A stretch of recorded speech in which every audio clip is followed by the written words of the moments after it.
All right, we'll call the meeting in order. We have some issue, not specifically for Verizon. I'll talk to you. Representative Bucco, lead us off. I pledge allegiance to the flag of the United States of America and to the republic for which it stands, one nation, under God, indivisible, with liberty and justice for all.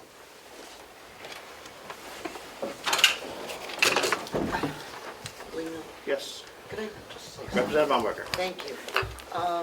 I'm not sure how many of you are aware, but Representative Jess Edwards, who is on the Finance Committee, the Division 3 chairman, his wife passed away Wednesday. And so anyhow, it's kind of a sad thing for us, and I just wanted to pass it on to the delegation so that if anybody wanted to send a card or I believe that there is a viewing room memorial, was it Thursday? yeah, Thursday 5 to 7, yeah, I the have, after, yeah, I did not see that yeah, in Manchester. in Manchester. Yep. So, but yeah, Would you anything, like a moment of silence, Representative Umberger? that would be wonderful. Please rise for a moment of silence for Jess Edwards. Wife. The wife. The wife, please.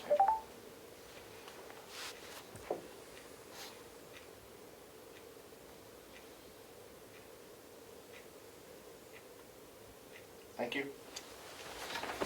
Thank you. Any additions to the agenda? Not that I'm aware of. Thank you. Approval of meeting minutes, Representative McDonald. Make a motion to approve the minutes of February 5th, 2022. Thank you. Second, Thank you, Representative Umberger. second. Yep. Who is the other person on Zoom? Is that a member of our? Commissioner Flash. There are no members of the delegation on the Zoom. Wonderful. I will just take a brief attendance to make sure that we have no members on Zoom.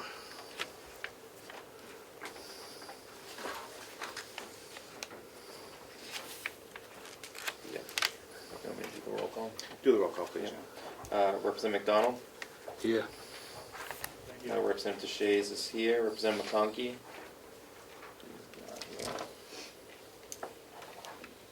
Representative Bucco. Present. Representative Umberger. Here, Representative Cordelli. Here. Representative Crawford is not present. Representative Nelson. Here. Representative Knurr. Not present. Representative Marsh. Here. Representative Burrows. Not present. Representative Woodcock. Here. Representative McAleer. Here. Representative Smith. Here. And Chairman Avalon. Present. 11 present. And 4 absent.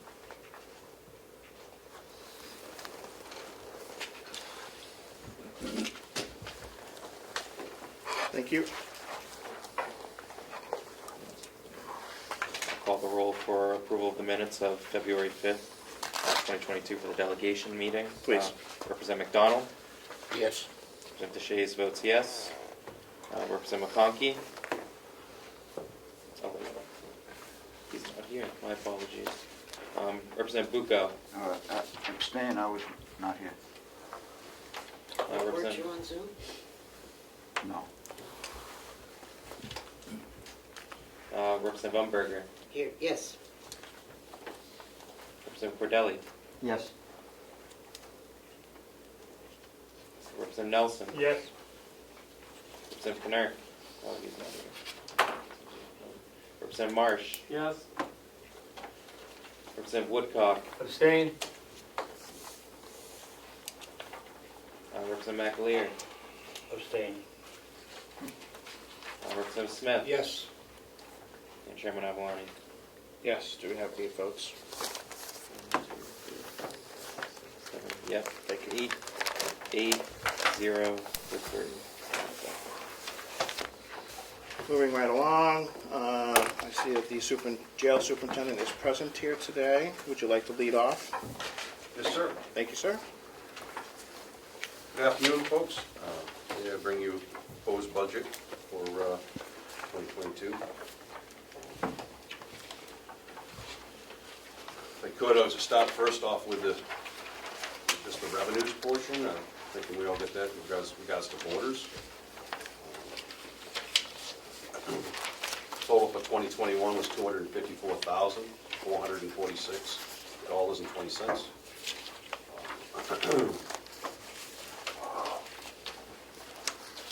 A little lower than the year before, mainly because of COVID and also the women's state prison. We weren't getting as many females from the women's state prison as boarders. Due to COVID, we weren't doing a lot of moving, so numbers were down a little on that end as far as the revenues go. However, we just finalized, correct me if I'm wrong, that we all finalized the contract to extend the contract next to 3 years with the women's state prison to host some of their prisoners. So it expired June of '22, but we now already went forward and renewed that contract for another 3 years with an increase as far as the amount of revenues we'll be collecting per day per. Mr. Chairman. Representative Umberg. Thank you. I understand the women's prison is full right now. And so that's a good thing that we have that. because- Not really. Oh, well, It's two different roads of looking at it. I was looking at it. Benefit on our end. Yes, yes. Yes, and we've contracted with them, hold a minimum of 6 to 12 of their prisoners. But again, we just got this last COVID outbreak, so we haven't moved forward and begin transferring inmates back and forth and whatnot, because we're trying to keep things settled down until things clear up. But also in their contract, they've agreed to increase basically cost of living, put a little extra more towards us, which if my numbers are correct, looking at it, looks like it's about $2 per day per inmate that we would be collecting off the top. So my numbers were completely correct in that. So hopefully that will be getting back to somewhat normal with the daily operations of things, and we'll take on some more revenues in that area.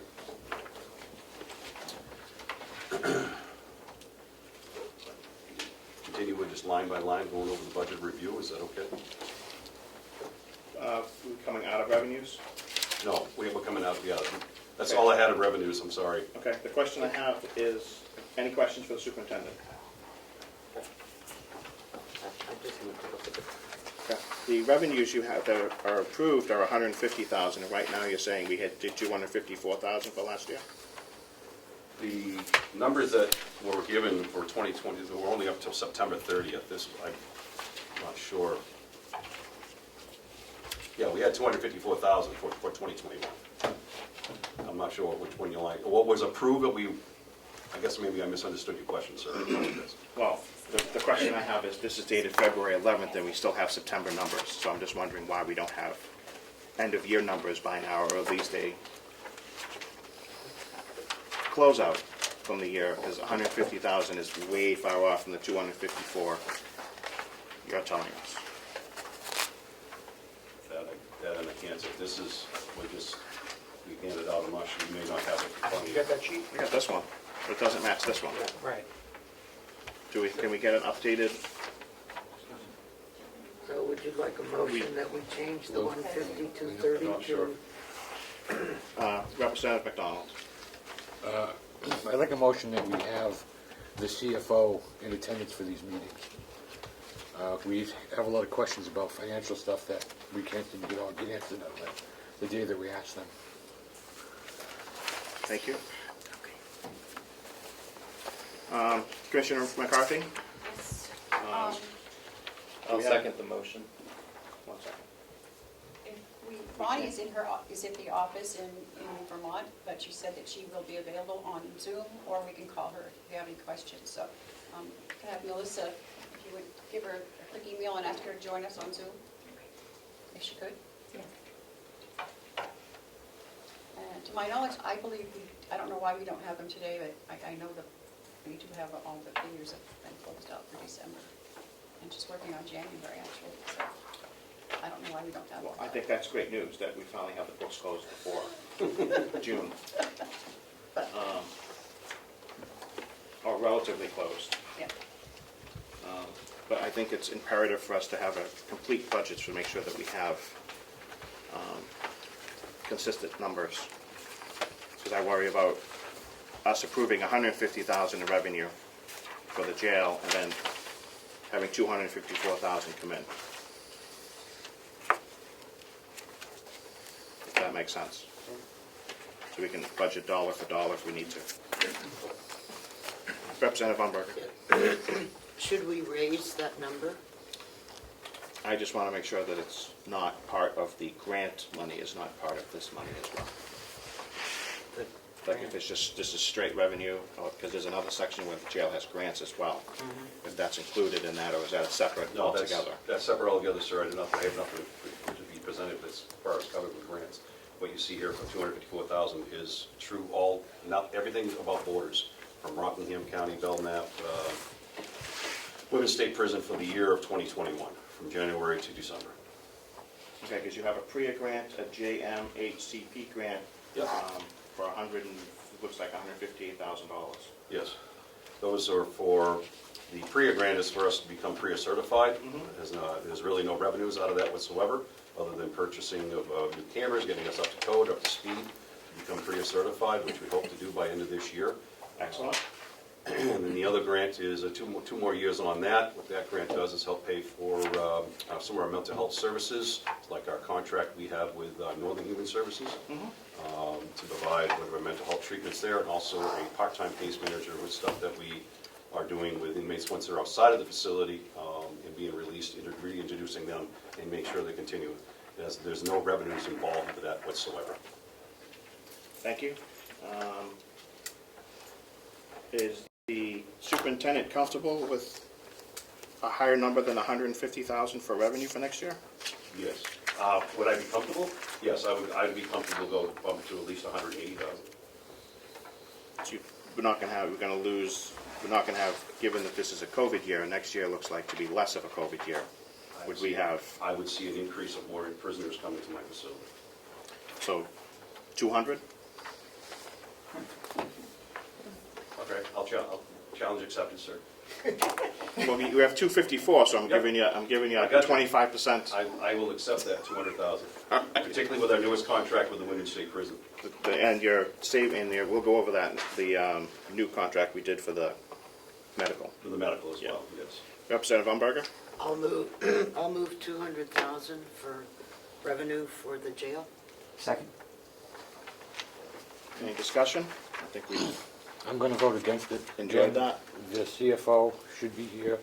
She should have the numbers. We have some idea what we ended the year with. Okay, no worries. Clerk, call the roll. Representative McDonald. No. Representative Deshaies votes aye. Representative is Representative McConkey here? No. No, he's I not. like their names if you need to skip them. I know. Representative Bucco. Yes. Representative Umberger. Yes. Representative Cordelli. Yes. Representative Nelson. Yes. Representative Marsh. No. Representative Woodcock. No. Representative McAleer. No. Representative Smith. Mr. Chairman, I know it's in voting mode. Can I just ask a question on this before I vote? Quickly. Point of order, we're in voting mode. You can ask a question if he has a question before his vote. The 254 number that's compiled, is that compiled by the superintendent or the CFO? That would be compiled by my administrative assistant, who is the one who does processing all the bills and sends everything over to process over here to the CFO. So in your opinion, it's accurate? In my opinion, it's 100% accurate. I vote yes. Thank you. Chairman Avaloni. Yes. Ask Jerry if he was here for when the vote. Mr. Chairman, Representative Knerk just joined as you were finishing up the vote, Okay. Okay, and the CFO is on the Zoom now. thank you. Do you want me to add Jerry to the vote or no? No, he was late. Okay. No. That wasn't it. Can you hear him? Yep. He's up there. Somebody needs to remove their logboard. Nice sticker on the frame. Motion carries 7-4. Don't understand what you're saying, Bill. The mug on the picture on the second one over. Somebody must. There we go. Okay. Thank you. Wasn't me.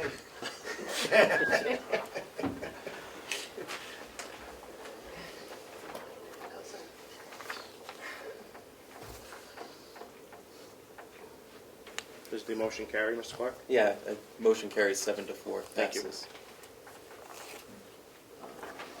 All right, Mr. Superintendent, we'll go to the, Mr. Chairman, yes? I'd like to check that vote again, please. Yeah. Do you want me to call the roll again? No, add up your numbers again. Oh. 1, 2, 3, 4, 5, 6, 7. 2, 1, 2, 3, 4. 7-4. I think it was 7-4 opposed. Motion does not carry. Only 2 people voted no. No. 1, 2. Sorry, only 4 people voted no. 3, 4. Oh, okay. Yeah, and 7 people voted for it. Okay, sorry. Thank you, Roy. Thank you. Thanks. I can't count too. It's okay.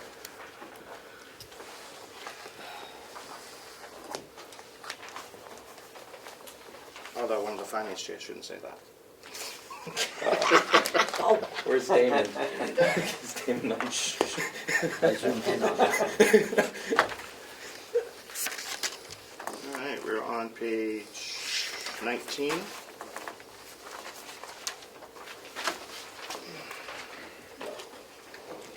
Oh, I'm sorry. I don't know what page you're on, because there's a hole in the middle. However, we are at the jail and House of Corrections expenditure budget. 10, thank you. Is this change from what's in here? Department 6100, I'm not sure. Superintendent? Thank you, sir. No, it hasn't.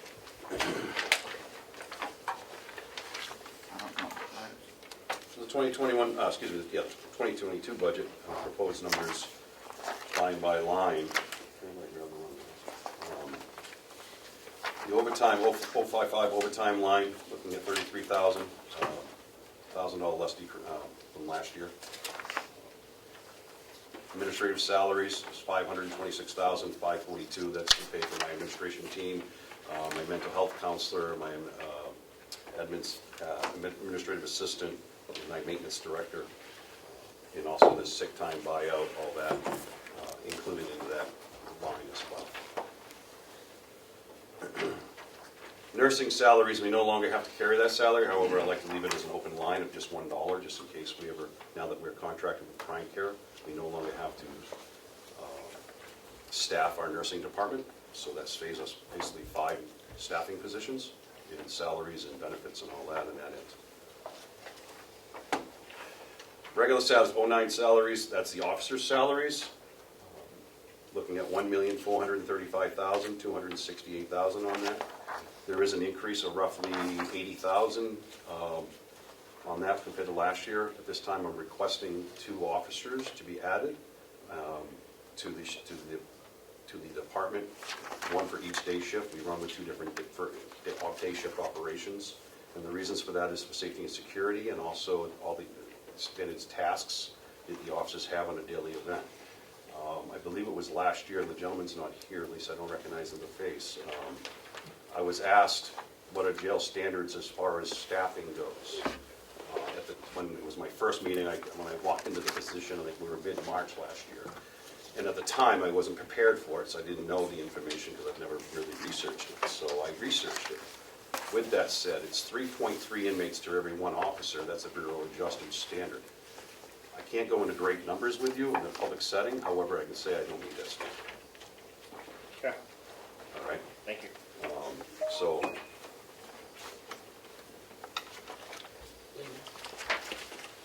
Representative Umber. Is that based on beds or is that based on actual? that's on actual 3.3 inmates to every 1 officer. And what actual standard head count to what I have right now, that's actual, not beds. Okay, okay. So you have vacant beds? Oh, yes, I have vacant Okay. beds, but what I'm saying, what our Yep, current I got head it. count is to, I got it. yep. Social Security, that's actually, Before we go on, Representative Umber. yeah, was there a new labor contract this year? no, we will be going for next year. We'll be starting negotiations in this spring, All right, thank no you. problem. Social Security line, that's actually down because we have 5 less staff members as far as we no longer have a medical department or nurses to staff, or to budget for, I should say. Retirement line, there is a decrease in that as well to $625,278. Again, we no longer have to pay Group 1 insurance, or excuse me, retirement to our medical staff. So there's education and training, that's officers' education and training. For if we were to, like I said, if I'm adding the 2, currently we have 31 officer correctional staff members in this budget for $11,000 before their training. They're 40 hours mandatory each year. Also, contracted part of were to get $2,500 for staffing reimbursement for any type of college classes, as long as they're approved by me, which is part of the CBA. Medicare, again, decreased there because, again, not having those 5 nurses. So we're looking at $29,433. Excuse me, $29,443. I apologize. So way too many digits in that. Agency services. Agency services was originally when we would have, if we were short a nurse, we would have to reach out to agency nursing. Currently, we no longer have to do that. Again, now that we're contracted with the outside medical provider. However, I'd like to keep the line open with just $1, just in case for reason something happens and we have to go back to it. Legal fees, these are fees for any type of legal services that we may need. There's $2,000 in that line, no change from over last year. Medical services and supplies. Now that's all the lines that we previously talked about, kind of included into this. There's $650,000. That covers to the prime care contract currently, which provides us all medical care, MAT, catastrophic costs, any bills, medication. It pays for all of that, all inmate medical services that any bills that we take an individual, one of our inmates to the doctors, whatever medical bills, those go to prime care, they pay them. So this $650,000 is inclusive of all the services that are provided through medical care or providers. And that's, like I said, that is a contracted rate. In the contract, there is a clause in there for increase of anywhere between no less than 3%, no more than 5% yearly. And this includes actually the 5%. Cost of living's gone up across the board. So I mean, inclusive with the 5%. So the $650,000 is kind of what I'm at for this next contract. It starts in May for the next year contract. I apologize. Medical doctors, again, that's all part of the medical service supplies now. So again, just keeping that at $1, just in case. Mental health, it's currently still at $20,000. This mental health services is currently, a bigger portion of it is being paid by that grant that we just spoke about, that JMXC grant.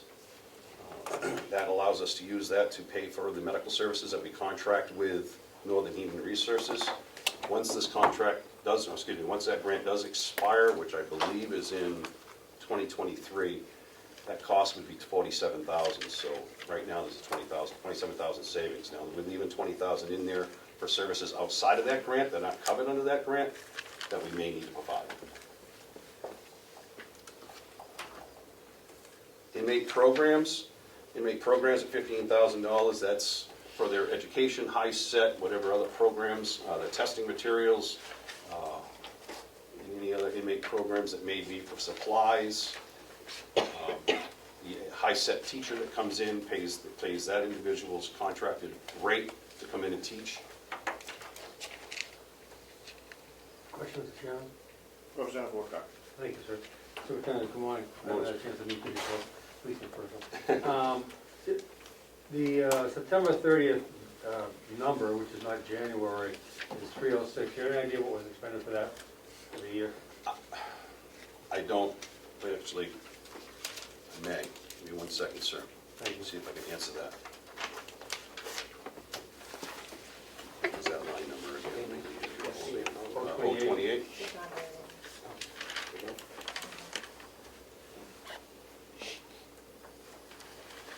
$1,808, is that what I'm seeing that correctly? Make sure I'm looking at the right lines before I quote myself 100% on that.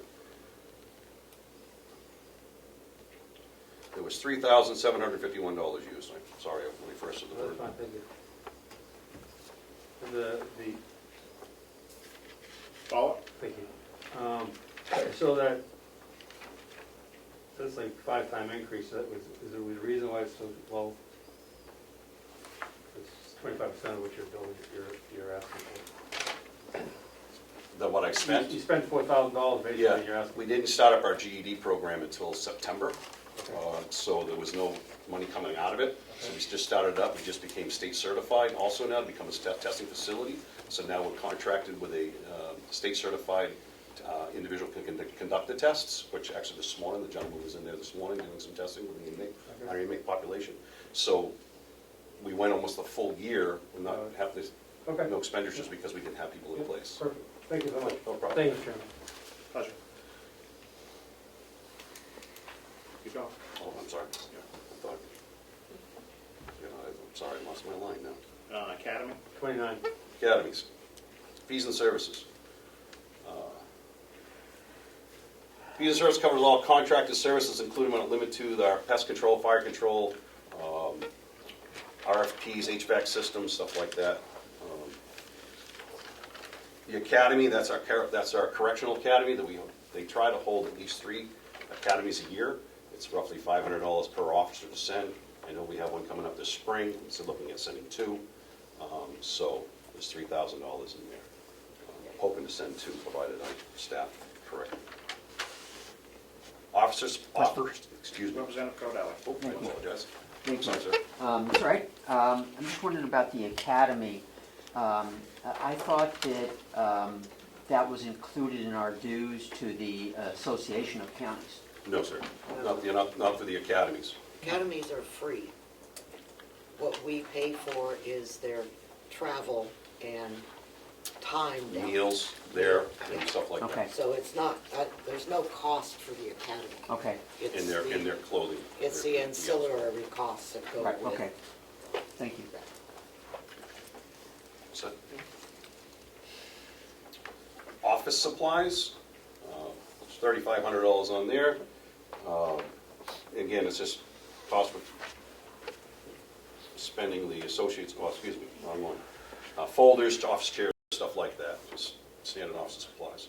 Dues licenses, is association, again, that's Association of County dues, so $3,000. Postage, really no change in that, $700. Actually, excuse me, there is a $50 increase compared to last year's budget. Just helped to pay for our stamps and mail, postage, stuff like that. Supplies, no change in that line, $48,000.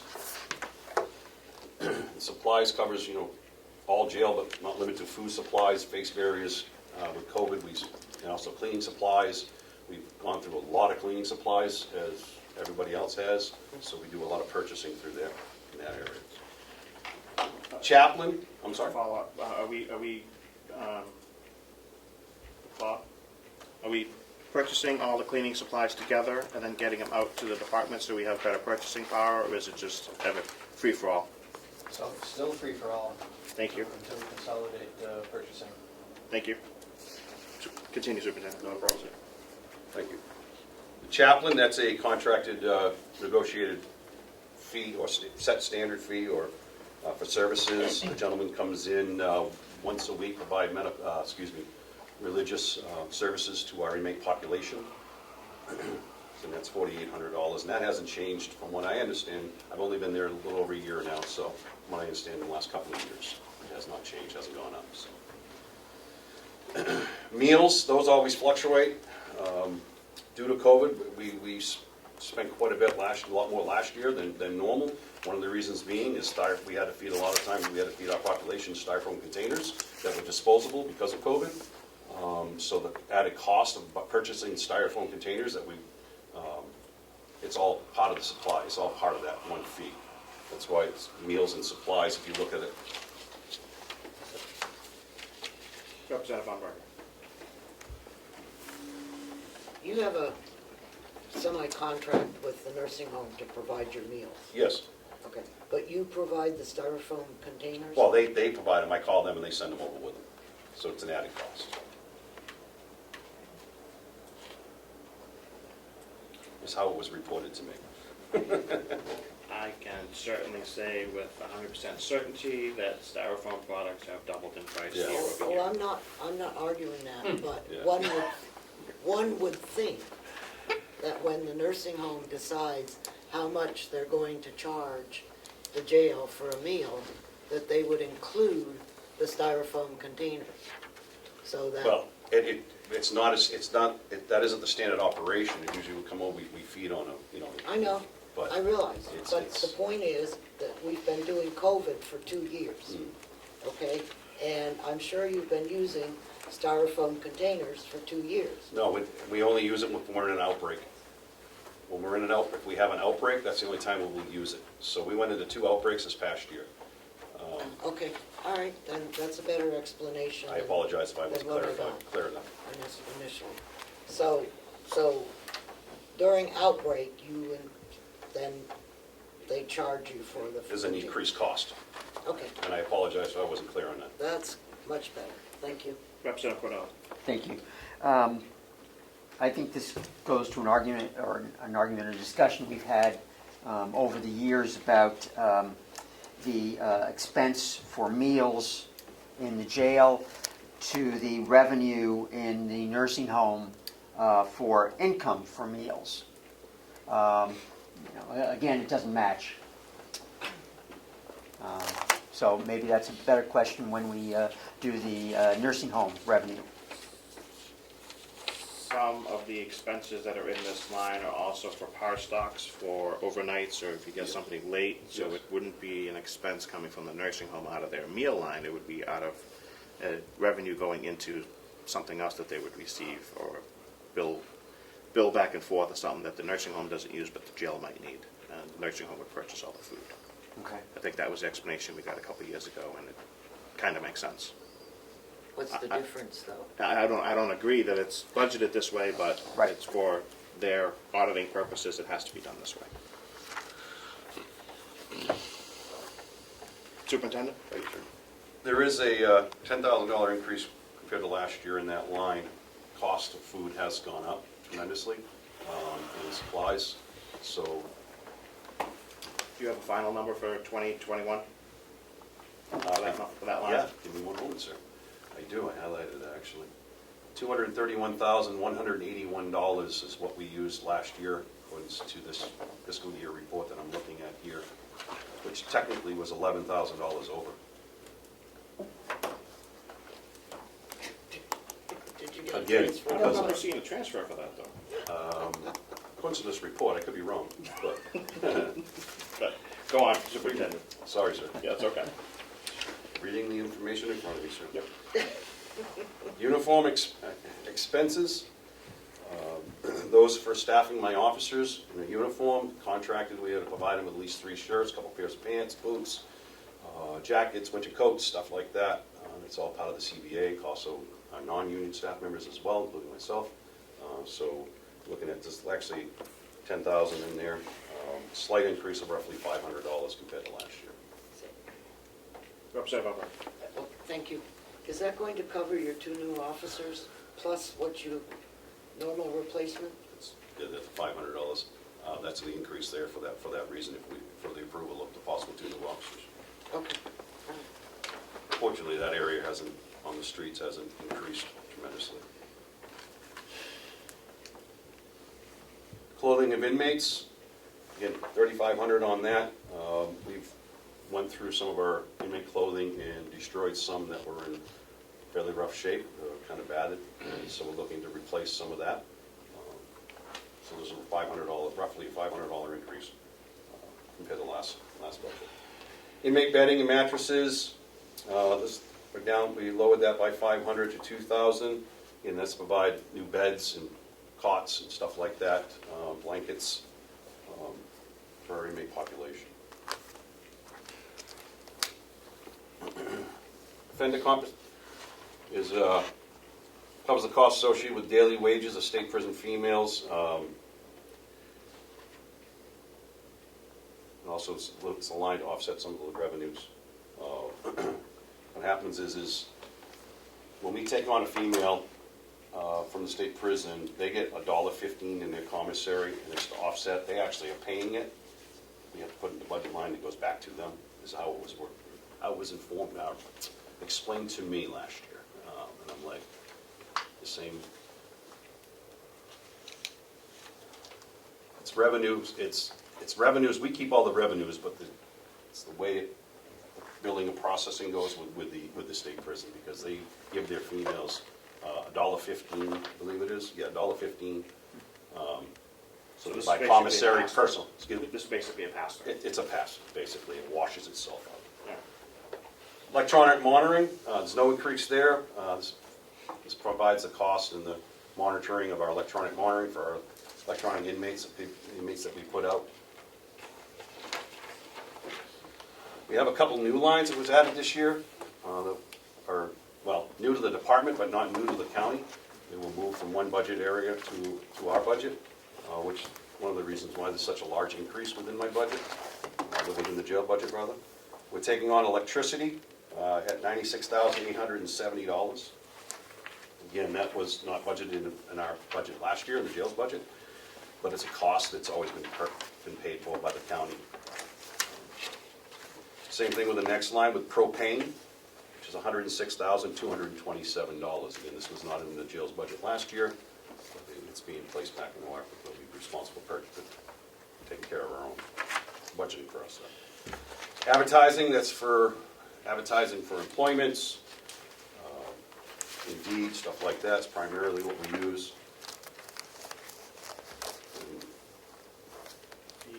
The HR budget doesn't do all our hiring? Well, they do some of our, they open up the Indeed stuff. And also cost for our RFPs, stuff like that. It's the $750.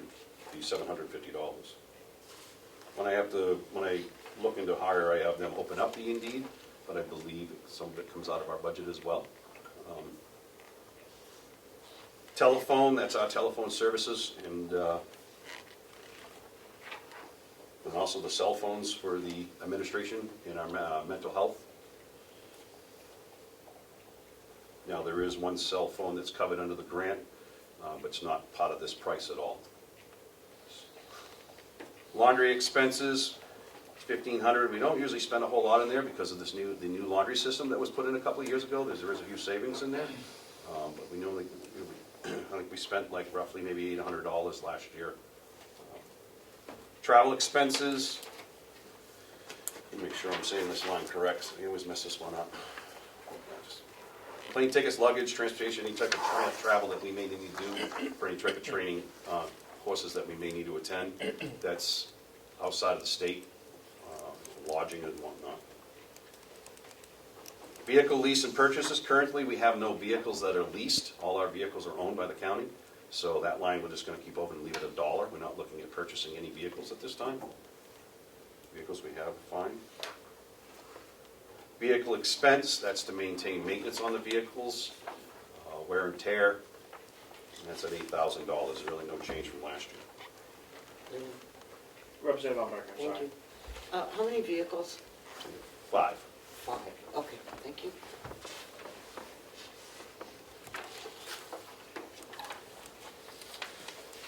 Special inmate medical, currently that's a line, I guess a couple of years ago, there was an inmate that when, I don't think a CS happened to use it with the medical services that we currently have, but I'd like to leave it as a $1 just in case we have to cross that bridge. There's another line that was new to the jail, again, maintenance, bill and repair, $20,000 to provide us to do our own maintenance services or issues that we may have for the facility. Question? Representative Cordell. Do we have any knowledge, expectations about building repairs that are going to be needed? At this time, no. So I'm sorry, the 20,000 is just a placeholder number. Well, yeah, but it's, I mean, if we have to replace some camera, or if we have to replace a lock or a door, or we have to buy, have new keys done, so things can add up fairly quickly. It covers all that. Air filters, stuff like that.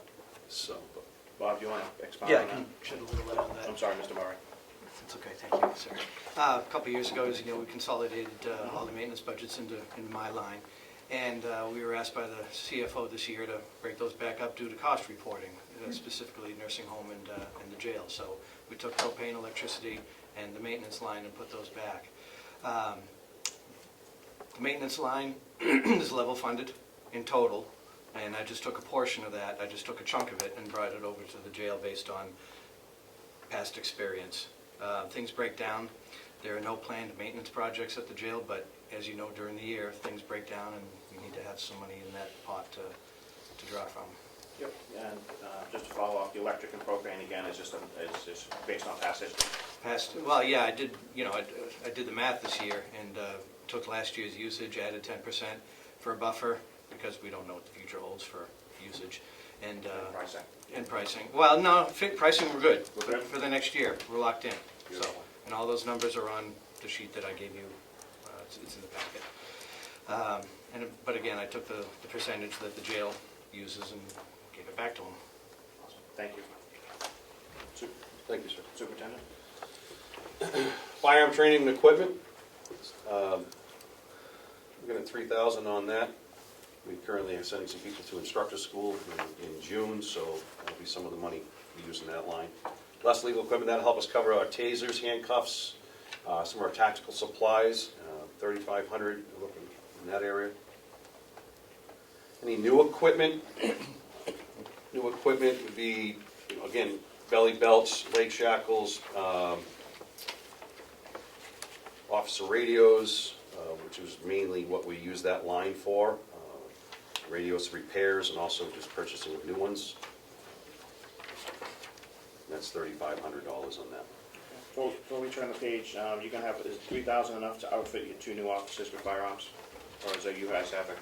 Yeah, no, not all staff members are certified in the use of firearms, or issued those, so we just have a number of firearms that we just maintain. It's more for ammunition, and that'll be fine. Thank you. So with that said, currently my budget would be at $3,947,088. Again, there is a large increase compared to last year overall. But again, 6% of that, I ask that you look at it as the blinders off here. 6% of that is the 3 new lines that came over to our facility. It's a large chunk of them, just about $225,000 that we weren't budgeting for last year. 2% of it is $80,000 to cover the cost of taking on 2 new officers if allowed.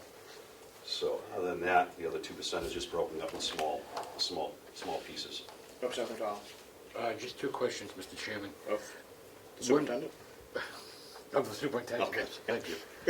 When will these people be hired? Well, I'm hoping after we at least get approval, once we get approval, something wouldn't be until after April 1st. The way my hiring process is, I'm not getting applicants knocking down my door, so I can't give you a time frame, but it'd just be afforded the opportunity to hire 2 more staff members and hope June, July, maybe, I'm guessing. We obviously would take them on. I'm currently down 3 staff members now and having a hard time getting those. So trying to hire for 2 more, I can't put a solid date on. I mean, obviously I wouldn't have any movement to even attempt to hire 2 more, those, 2 beyond what I'm approved for now until after April 1st. But, Please. So the amount of money you're requesting, is that based on a full year's salary? full year salary, yeah. You know where I'm going with that. Representative Cordelli? Yeah, I think I know where both of you are going with that also. And I'm wondering about a June 1st date for the new hires. Cut half the salary. Is that what you're thinking? Right. Not quite half. Yeah, but roughly. Right. Salary and benefits. Yeah. I understand what you're saying. Okay. For our next meeting, we'll I will Make the adjustments? I will adjust those figures. awesome. Thank you. Representative Woodcock? Thank you. You have the end of the year costs, the last 2, I hope we have this one. You have the end of year total for the total budget distribution. The last two times you had it, are there for line items, the other total, it's 2, 3, 4, 5 here. Or something like that. Of revenues? No, of expenses for last year. Just that line, the total. Grand total was $3,233,599. This printout is 100% No, accurate. that's fine. Just we don't have, as Yeah. Chairman indicated, we have performance and arrears on the information. Thank you. Thank you, Representative Woodcock. I'm gonna follow up on that, so, 3, 2, You look back on it.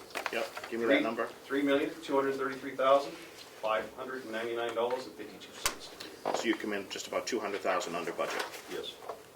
And a follow-up to that is, are the savings coming through on that contract?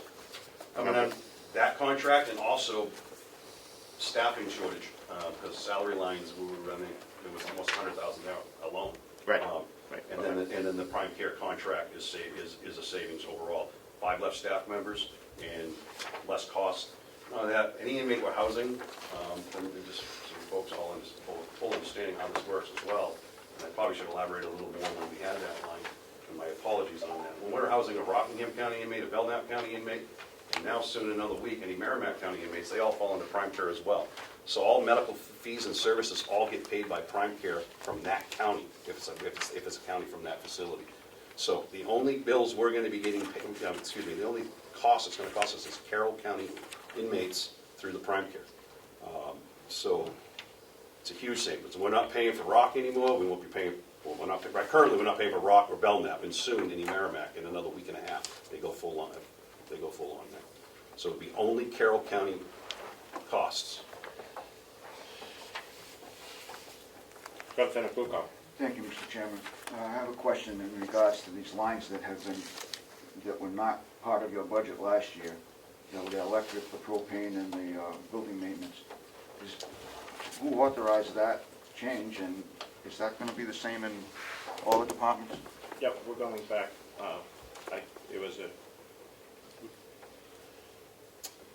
following last year's nursing home budget, it was put forward by the commissioners to break out all those additional costs, so we can go back to what each segment costs, actual costs us, instead of having hidden costs in different areas, so we can actually budget correctly for each department. That's how we used to do it. That's how we used to do it. Yes, and then it changed. Yep. That's why So- I ask, because we keep switching back and forth. Right. Right, well, depends who's here. CFO du jour changes. Hidden cost was the operative word. Follow up, Representative Woodcock, I didn't hear that. Is it that the CFO du jour changes it? Thank you. Yes. All right. If I remember correctly, as a delegation, we fought that. You know, we were absolutely opposed to that occurring. Right. But Previously, it occurred anyhow. Yep.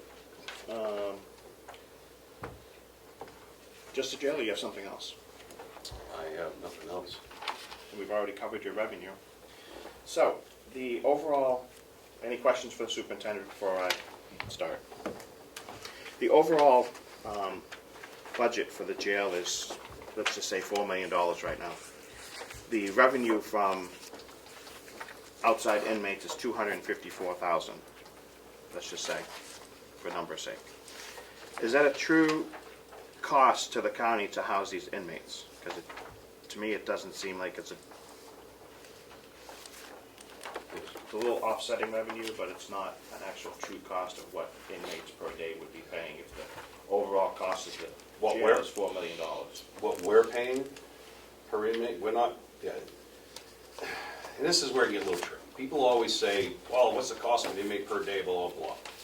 And it's not a true number if you really look at it, because if you have 500 inmates, and that's what you're basing it on, hypothetical here, it'll come down to, like, say, $95.50 per day per inmate, roughly $35,000 a year. That's medical, that's their food, that's the electricity, keep the lights on, all this, right? But when you're not taking into consideration on that is pretrial inmates that are coming and going, that aren't being there that length of time, which would make that cost go down further. If you put 5,000 in there, the rate would be lower. Does that make understanding? So currently what we have, sorry, I apologize. With the $254,000, these are contracted individuals at $57.50 or $56.15, which is going to go up. I think that's the women's state prison. I believe it's going to be 58. Don't quote me 100%. But so there's still a little bit of a cost there, but it's a savings to the county because we're not paying the full rate of a one inmate. And when it's all revenues back to us. So make sense? It does. It means they're getting a deal for sending us their inmates. Exactly. Exactly. We're picking up the residual cost. Residual cost, which is half or a little less than half, actually, or whatever it comes out to. Okay, thank you.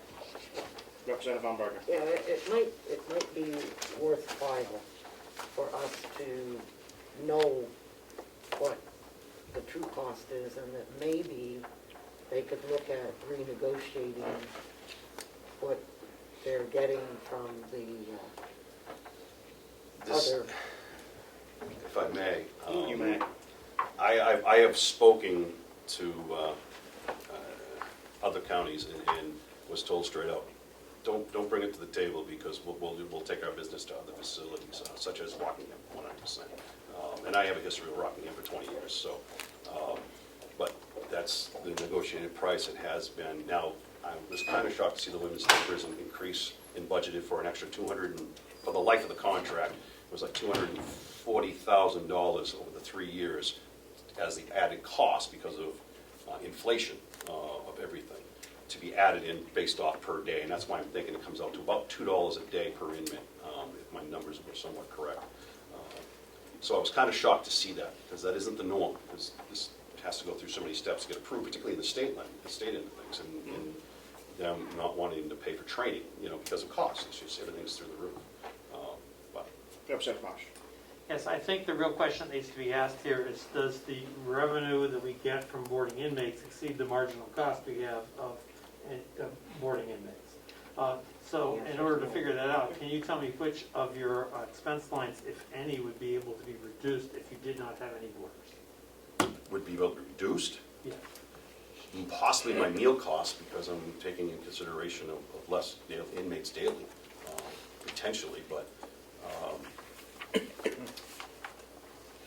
Follow-up question? Yeah. Just be cognizant of what we can and can't discuss. I understand. So basically, besides your meal costs, all the other costs to the jail are fixed costs and will remain the same whether or not we're boarding inmates. well, clothing, bedding, and all that, yes. Thank you. Heat, electricity, the lights have to stay on, so I don't see any change there. Thank you. For the basis of those answers, I'm quite convinced that the revenue we receive for boarding inmates exceeds the marginal cost for the county of boarding inmates. Mr. Chair? Representative Knapp. Chair? Yeah. Yes, we went through this a couple of years ago in detail. And this is what Jason had presented to us, is that, and we went into non-public session and won't go over the details of it, but we talked about that we cannot really cut personnel, which is the most expensive part of the budget, because you have certain staffing requirements in terms of how the jail is structured. As a result, many of these costs we simply cannot cut, whether we have one inmate or 20 inmates. And what Jason had always presented is that we were not going to be able to, if we got rid of all of the boarding, we weren't going to save a bunch of money. We were just going to lose a bunch of revenue. And yes, they'll take their business elsewhere. So I think, unfortunately, we're still sort of stuck with the structure and the personnel required to run the jail, no matter what size. And as it's also pointed out, you got to keep the lights on, you got to keep the heat on, all that stuff's the same. It's only those individual things like meals and some clothing expenses that might be able to go down, but that's not the big piece. Thank you for that clarification, Representative Knapp. Question. Representative Cordell. Thank you. Just curious, I think it was mentioned that the other counties might take their prisoners elsewhere, such as to Rockingham, but Rockingham is sending us prisoners. No. When I came up in maybe I misspoke. When it came up in conversation about possible increase, it was said to me from Rockingham, let's not even discuss that, or we'll move our inmates elsewhere. They don't house females, they haven't since 1984. So, that's what I meant, and then maybe I misspoke. Okay, Thank you. thank you. Seeing no further questions, we can make those adjustments for us and get back, Representative Umberger. Yeah. I am a little concerned about your, I'll pick this up. I am a little concerned about your overtime line. You told us you were 5 officers short, Yep. and so I assume, Well, currently I'm 3, I haven't been approved for the other 2. Currently I'm 3. okay, but in reality, you know, you're 3 officers short. And I know that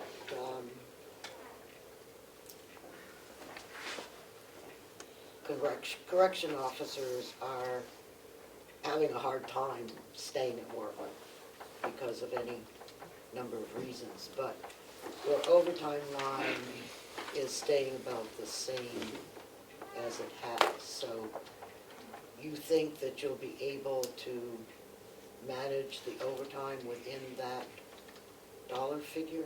Yes, one of the big reasons why my overtime line was much high, well, if you look at the expenditure reports, I spent so much, was because of COVID. I had so many officers out due to the COVID.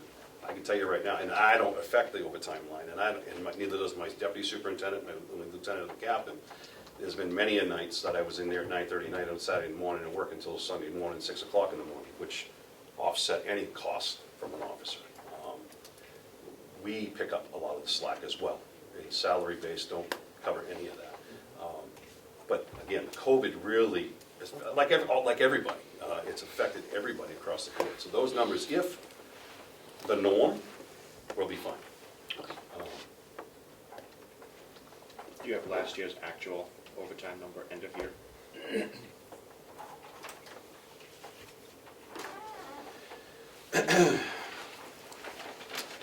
And we did a line transfer on this. Yes, we did. It was $40,005. No. 40,000. I apologize. I grabbed my wrong glasses. These aren't quite strong enough, and I apologize. Apparently, I saw an extra comma or numbers, zeros. I apologize. 40,000.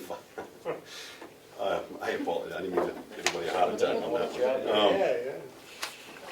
So the actual, Mr. Chairman, can I ask you a question? The actual number is 40,300 for the previous year, yes. Okay.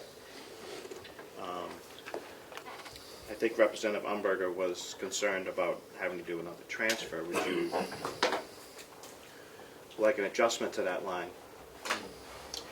I'm revisiting the officer salary line. I think I'll revisit it as well. And if I need to correct any figures, I'll bring it back to the table. I mean, even if it's just splitting the difference, just to make sure you have enough coverage to make sure that you can cover the missing people you have now, plus going forward. Yep, thank you. Is that good, Representative Umberger? Thank you. I mean, not that I'm excited about increasing the budget. Right. Well, we're going to have some decreases, and we'll have a little bit of increase. Right, but we just need to, Yep, if we're gonna budget correctly, we need to budget correctly. I completely agree. Seeing no, Commissioner McCarthy. Yes, the CFO had to go off soon because she had some appointments in her office. But she says she's more than willing, and as soon as that's over, she'll come back. Or if there's anything that, a question, as they come up, Melissa can email them to her or text them, and she'll get right back. Sounds good. Thank you. Any further questions for the superintendent? We will be revisiting this again, like we have been. Thank you.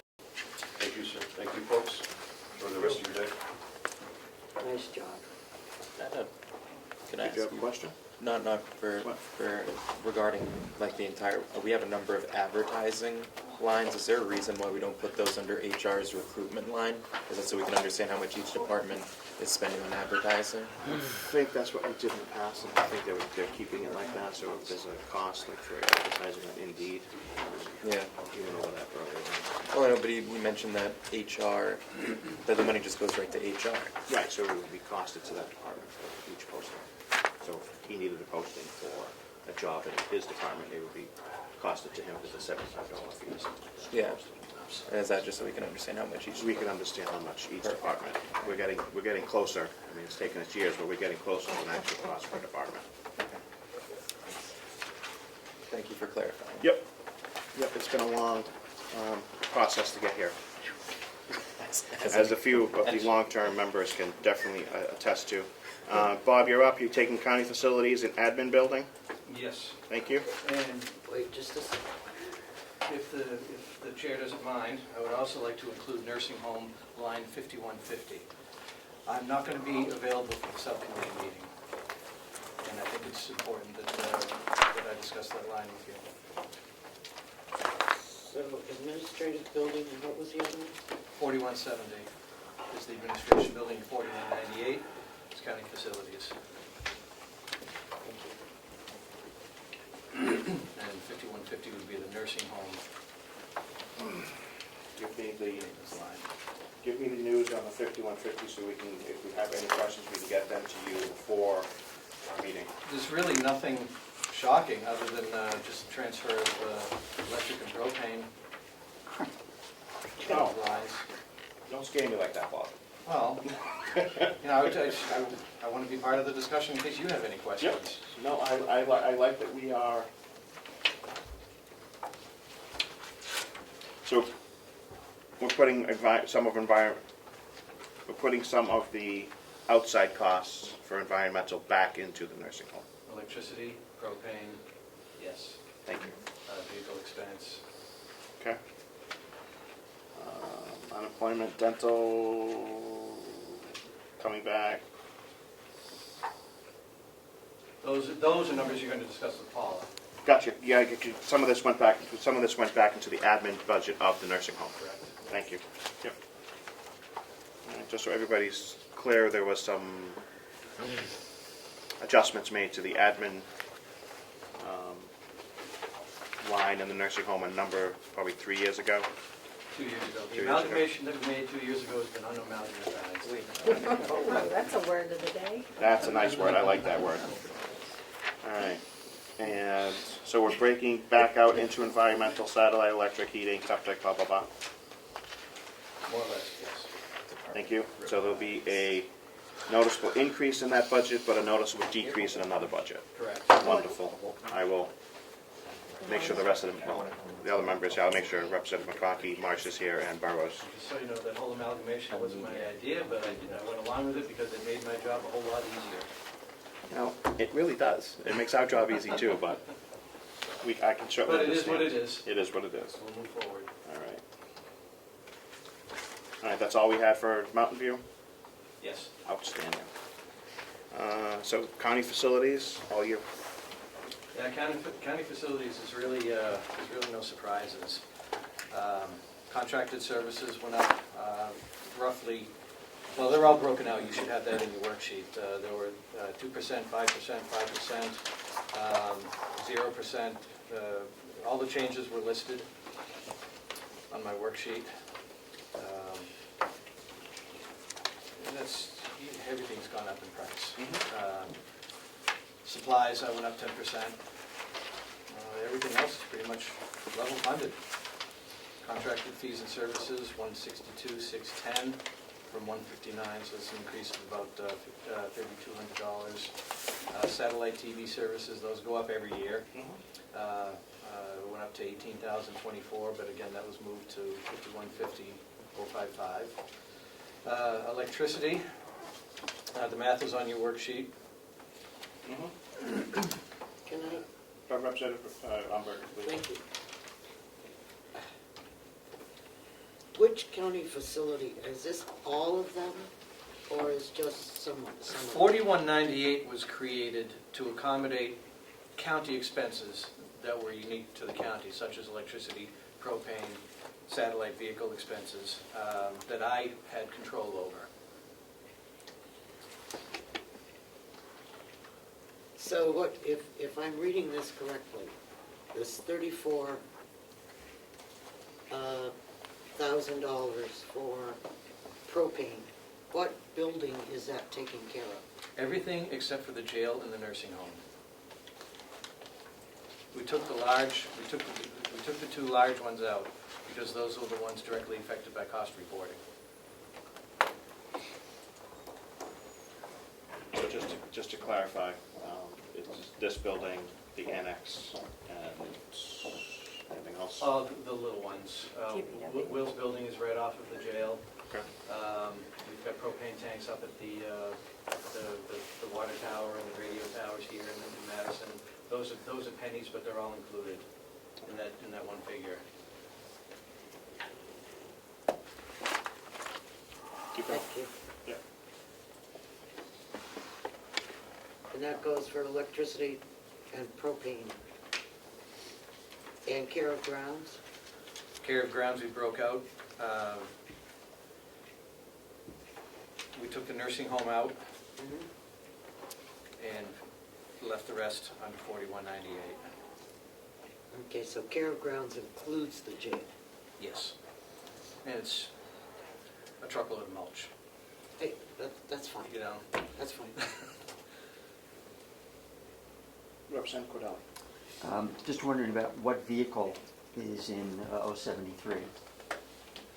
Vehicle In expense. 4198, 073 is the two county cars. I budgeted $1,000 each for gas and maintenance.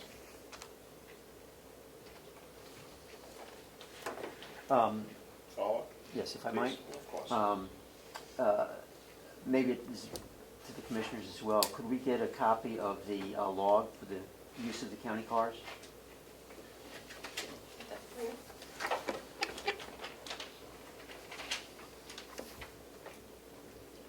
Yes?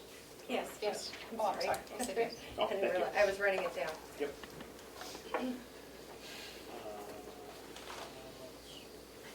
Maintenance, Bob, the last line? Just general maintenance of the remaining buildings? Yeah, things that break get fixed as the costs come out. You don't want a discussion on pellets, do Well, you? No. all depends what we're gonna be discussing with Bob today. Yeah. What else will we be discussing with Bob today? Yeah, you want to talk about pellets? I'll talk about pellets. Do we, Wait till Oh, we talk about boilers. Yeah. are we going to talk about boilers at some point? You want to talk about them now? No? Get the elephant out of the room? No, I wanna go through what we have on our agenda, then we can talk about your boilers. Okay. All right. Thank you. Yep. Admin building, county facilities is done. Admin building, 41.7.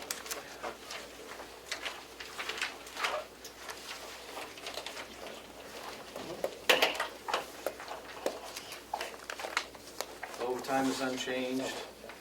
Salary is slightly changed due to anticipated raise, along with Social Security, retirement, Medicare. Maintenance supplies, 10%, $300. And new equipment, that stayed the same, level funded, and that's just for simple replacement of hand tools. If I need to buy some tape measure or hammer or something like that. There is no large equipment purchases planned. this is just for, any questions for Bob on this one? This is just one position that takes care of this building. Correct. Thank you.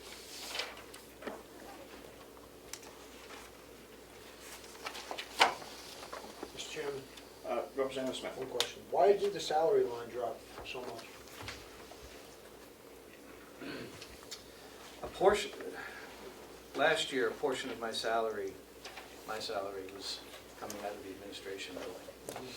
And it was moved, it was decided last year to drop it, to bring it all over to the nursing home, to put it under one budget. Representative Baumgartner, you have a question? I think a number of years ago, we took it out Yeah, that's correct. of the nursing home because you were countywide and then we're putting it back. This is not my decision. I'm just reporting the number. I completely understand. Representative Marsh. Yes, since all of your salary is being costed to the nursing home, what percentage of your work is being done in the nursing home? Oh, probably a good 80%. Fair enough. Thank you. If the delegation is not opposed, we can pass these two right now. I'm much in favor of the, say that again? So I'm very much in favor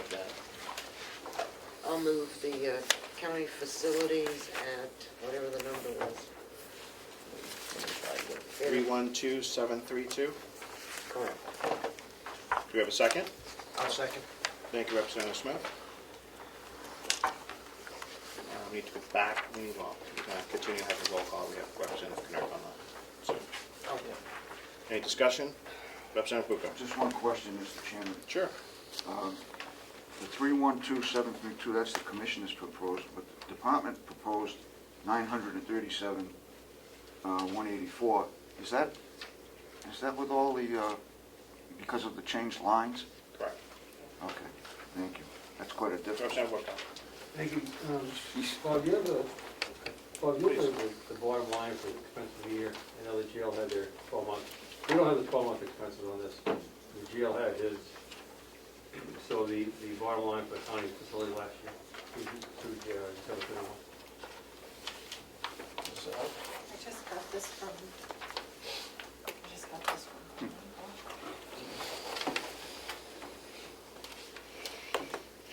This is the year ending 12/31. County facility. $894,463.16. 93% of the budget. Thank you. And you are comfortable with the numbers that have been removed, that you're comfortable with 312732? As long as I have the money somewhere, I'm comfortable. Representative Umberger. Yeah, the only caveat is that we had asked for a log for the county cars, and so we still expect that even if we pass this budget. We can always, I mean, before March 30, we can always revisit any part of this. Oh, right. That's not good. Any further questions? Clerk, call the roll. Don't forget Representative Frank. I will not. I have it marked that he's here. Representative McDonald. Yes. Representative Deshaies votes yes. Representative Bucco. Yes. Representative Umberger. Yes. Representative Cordelli. Yes. Representative Nelson. Yes. Representative Knerpp. Yes. Representative Marsh. Yes. Representative Woodcock. Yes. Representative McAleer. Yes. Representative Smith. Yes. Chairman Avalani. Yes. Motion passes 12 to nothing. The Administration Building, 55640, motion to approve. So move. Thank you, Representative Umberger. Do we have a second? I'll second. Thank you, Representative Deshaies. Question, please. Representative Woodcock. Thank you. Bob, give me the end of the year number on that, please. I don't. It's got to be a mistake. Yeah, there's journal entries that need to be done, so you don't have a balance. Yeah, it's got to be a mistake. The question? Yes? What was the question? Your end of year. My question was the end of the year total. For 4198, Yeah, 4170. 4170. 4170.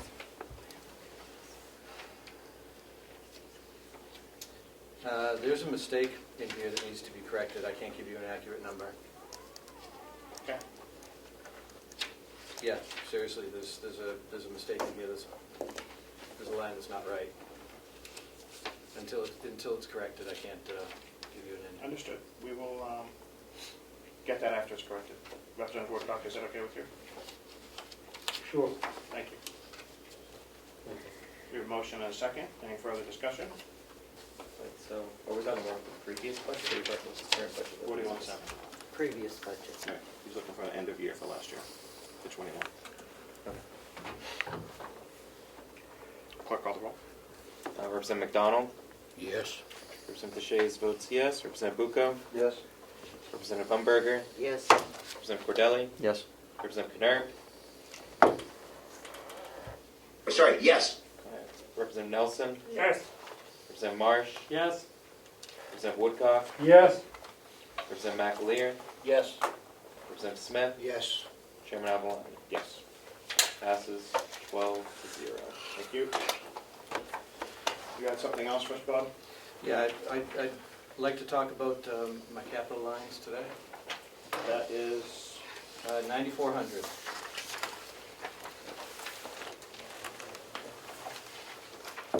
It's near the end, just before the nursing home.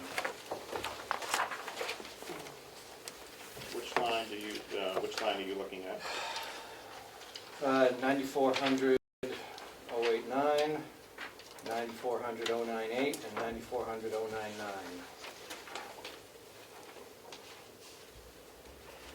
All right, go right ahead. 9400-089 is the administration building. I have no capital expenses planned for this building for this year. 098, I have $5,000. I'd like to replace the boiler room door, the outside boiler room door at the annex. It's about ready to fall off the hinges. We have to kick it open. It's rusted. It's come out of shape. Okay. It's in bad shape. And at Mountain View, I have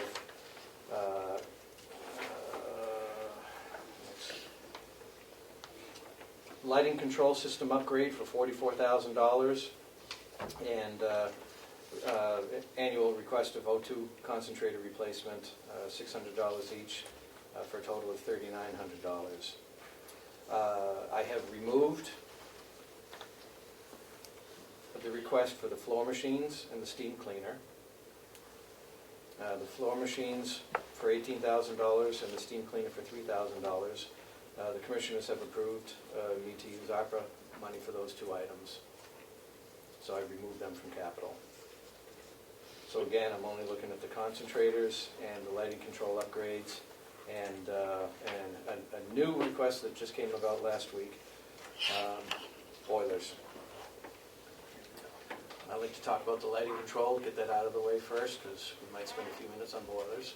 All right, so you're looking for 47.9? Yeah. Yeah, 47.9, not including boilers. So the floor machine and the steam. The lighting control system at Mountain View, currently I'm not having any problems with it, but I've been notified by the manufacturer that it is no longer serviceable. So if I do have any problems with it, I can't repair it.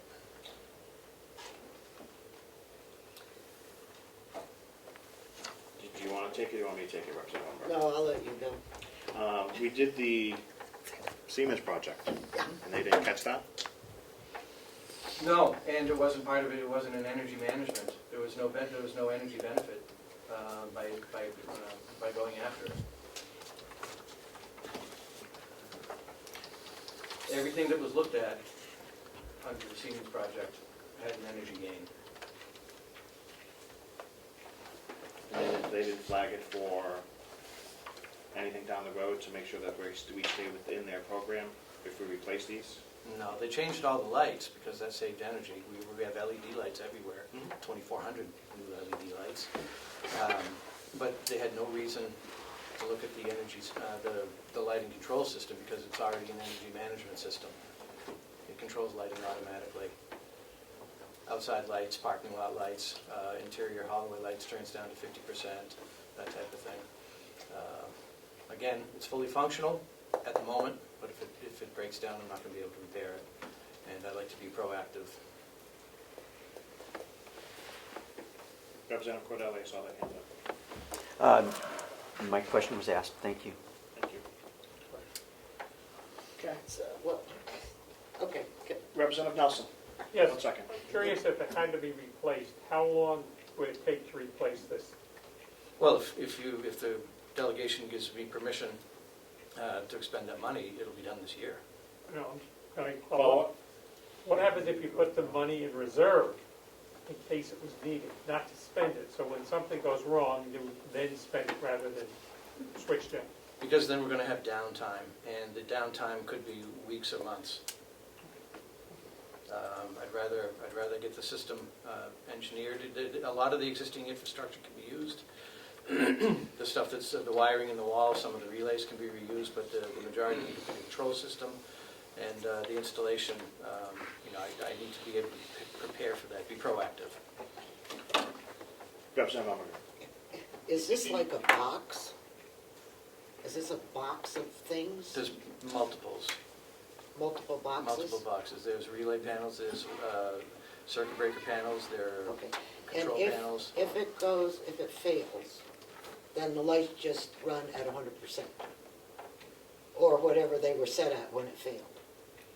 Is that correct? I'm not sure whether they failed off. Well, they could fail in either direction. They could fail off or they could fail on. Right, but whatever they're at, is that correct? Failing on, we could live through that, but failing off, That's a problem. So when are all the lights off?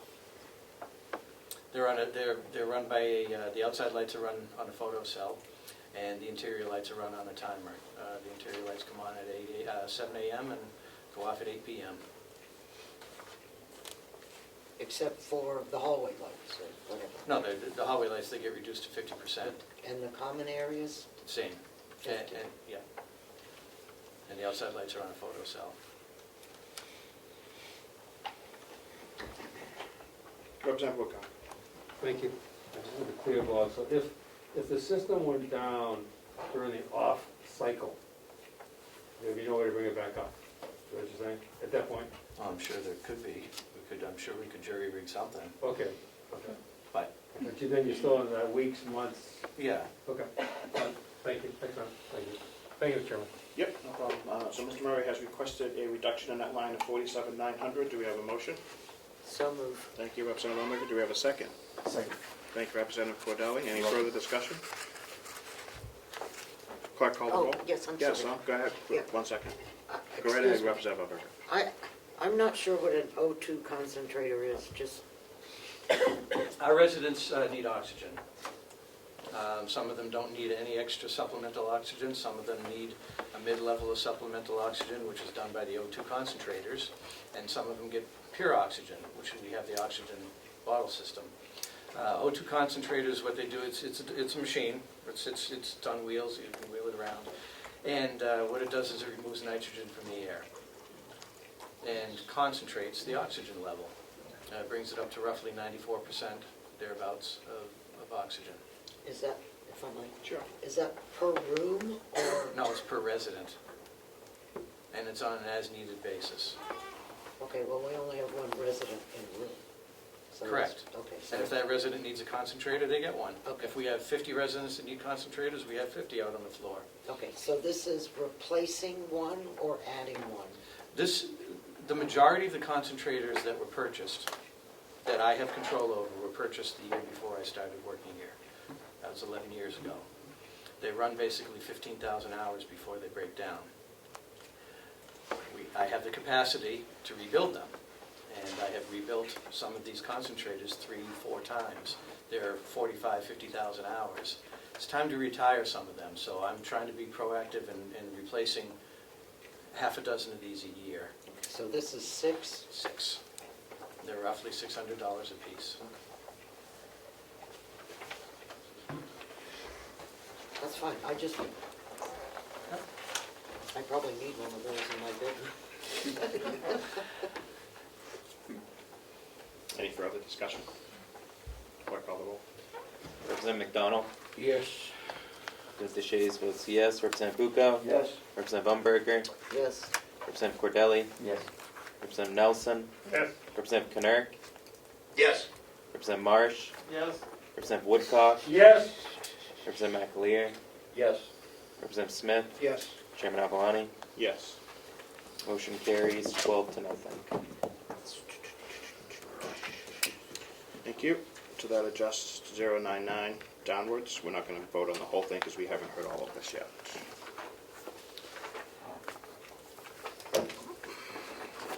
I saw you looking, Tom.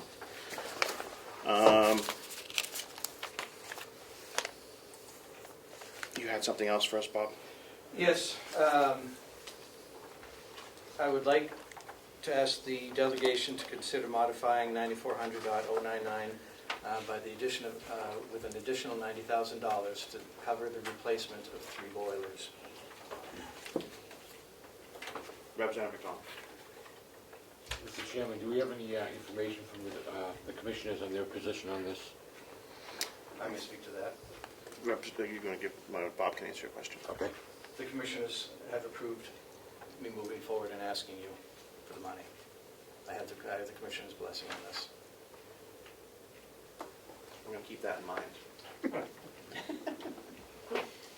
for our next discussion on another department. Do you have a follow-up, Representative McDonald? No, I just wanted to make sure that the commissioners were involved. Thank you. Representative Cordelli. I'll go back and repeat a prior question. Siemens contract. Yes. there were boilers replaced as part of that. None of these in the nursing home?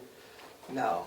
At the time of the inspection by Siemens, which was almost 3 years ago now, there was no reason to question the boilers at the nursing home or at the annex. They were in operating condition. They were fairly new boilers, and that's part of my discussion. I'm going to get into much further detail, and hopefully that'll answer your question. Please. So, at the annex, before they built the nursing home, there were 3 heating boilers. When they built the nursing home, part of saving money was moving one of the boilers at the annex to the nursing home, repurposing it. Excuse me. Representative Baumberg? Could you explain for us dummies what a boiler is and what it does? You want me to explain it? I don't care who explains it, but Hot water heating. I look at my furnace and, you know, I've got a thing there that heats the water. Would you and clarify the rest what of it, your the rest of it heats the a boiler house. in relation to nursing home operations? Okay, our buildings here are heated by hot water, baseboard or heating coils that are up inside the ductwork. They're all heated by hot water. And these boilers heat the hot water. Consider them heat generating units, if you will. That's their only purpose in life, is to make heat. And They via hot water. And they don't control our hot water? Well, yes and no. This boiler, this building has its own water heater, separate from the boiler. Okay. Much just like the nursing home and the annex, they have a separate water heater system, which is apart from the heating boilers. So this is like my furnace at home? Yes. Only The big. furnace, I'm sorry. Representative Smith? A furnace blows hot air, a boiler heats water. So there's a difference, that's a My technical furnace, difference. I have hot water. Then that's a boiler. That's a boiler. Okay. Keep going, Mr. Morrow. Okay. Thank you. So, we had 3 heating boilers in the annex that were installed in 2007. We built the nursing home in 2000, started building in 2010, and one of those boilers was moved over because we were reducing the size of the annex by chopping off the 2 wings. Somebody thought ahead and said, let's repurpose one of those boilers at the nursing home, so that's what they did. They cut out one of the old boilers and brought it up to the nursing home, which also has 3 boilers.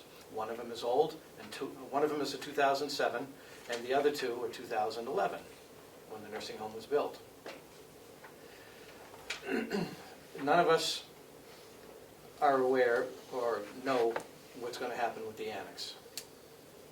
None of us have that crystal ball, but I still need to heat it. And instead of putting 2 new boilers into the annex, I'm suggesting that I have to replace 3 boilers, 2007 vintage boilers. And I'm suggesting that we take the 2 newer boilers from the nursing home, bring them down to the annex, and put the 3 new boilers in the nursing home. And the reason I have to replace the boilers is because one of them has failed on me, and I'm no longer able to get a part for it. It's 15 years old, 2007, and it took a while to figure this out, talking to the manufacturer's rep and then to the manufacturer. It's reached end of service life, and the control board, the computer that operates this boiler, is no longer manufactured, and I can't get any more. So it's dead in the water, literally. Water. Literally. So, since I have to replace that boiler, and I have 2 others just like it, one of them being at the nursing home, again, I'm trying to be proactive before the other 2 boilers fail, and do what I just suggested. Put the 3 new ones at the nursing home and move the 2 older ones to the annex. And the total cost for that is $90,000. Yes. I got a price of $79,900, but I'd like to keep it at $90,000 because, I don't know, I'd like to keep that $10,000 buffer. Representative Marsh.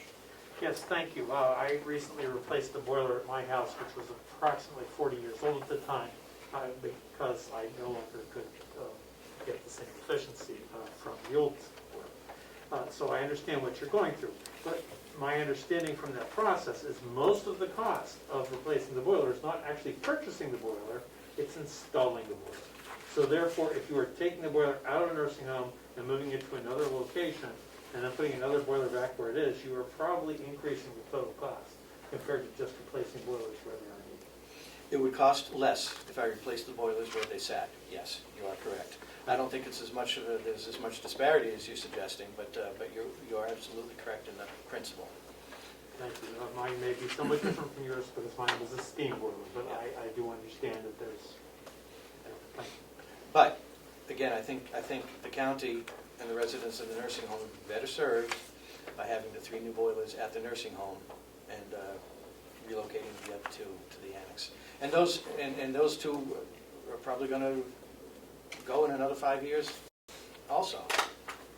I'm not going to be able to get parts availability. Representative Smith, Thank you, Mr. Chairman. I have 3 questions, if I may. please. Are the boilers steel or cast iron in the nursing home now? Neither. Copper. Copper. Copper cord heat exchangers. Really? Yes. Follow-up? Yes. Propane fired? Propane. Yes. Follow-up? Yes. Are they high efficiency condensing or? High efficiency condensing. Yes. And Final follow-up? yes, and that's the last one, I'm sorry. I don't even know to ask these questions. You want to transfer the boilers from the new nursing home to the annex. Correct. Is the heat load the same from the new nursing home to the annex? Are they going to be comparable in output? The boiler size is the same, and the footprint is the same. They're the same manufacturer, just a different year. Okay. Thank you. That's it. Representative Woodcock. Thank you. Paul, is the typical life 15 years? I was hoping to get 20. I'm very surprised that, but I'm learning in the industry that, especially in the commercial industry, that 15 years is some kind of a magic number for them. Okay, thank you. Thank you, sir. Planned obsolescence, I'll use that term. Representative Cordell. Thank you. Back to pellets. We cannot use the pellet boiler system for annex heating. The pellet boiler is a redundant heating system. It's not the primary heating system. The answer to your question is yes, but it would be more expensive to operate those because those boilers are nowhere near as efficient, and pellets right now are costing us more than propane would. Short term, yes. Follow-up, Representative Cordell? Could you calculate for us the cost of using the pellet boiler system versus the $90,000? Give us an estimate, and it doesn't have to be this moment. that's a WAG number. WAG. With a little bit of science behind it, and the only thing that you can compare is BTUs for BTUs. And I did this exercise a few years ago, and I came to the conclusion, and it's a rough estimate at best, is that propane would have to exceed roughly $1.50 a gallon in order for pellets to become a break-even point, and propane is still below that. Under your current contract, it's still below Under the that. current contract, yes. Well, that's why we have the pellet boiler, so we can offset, we can play and offset. But I also like having the redundancy.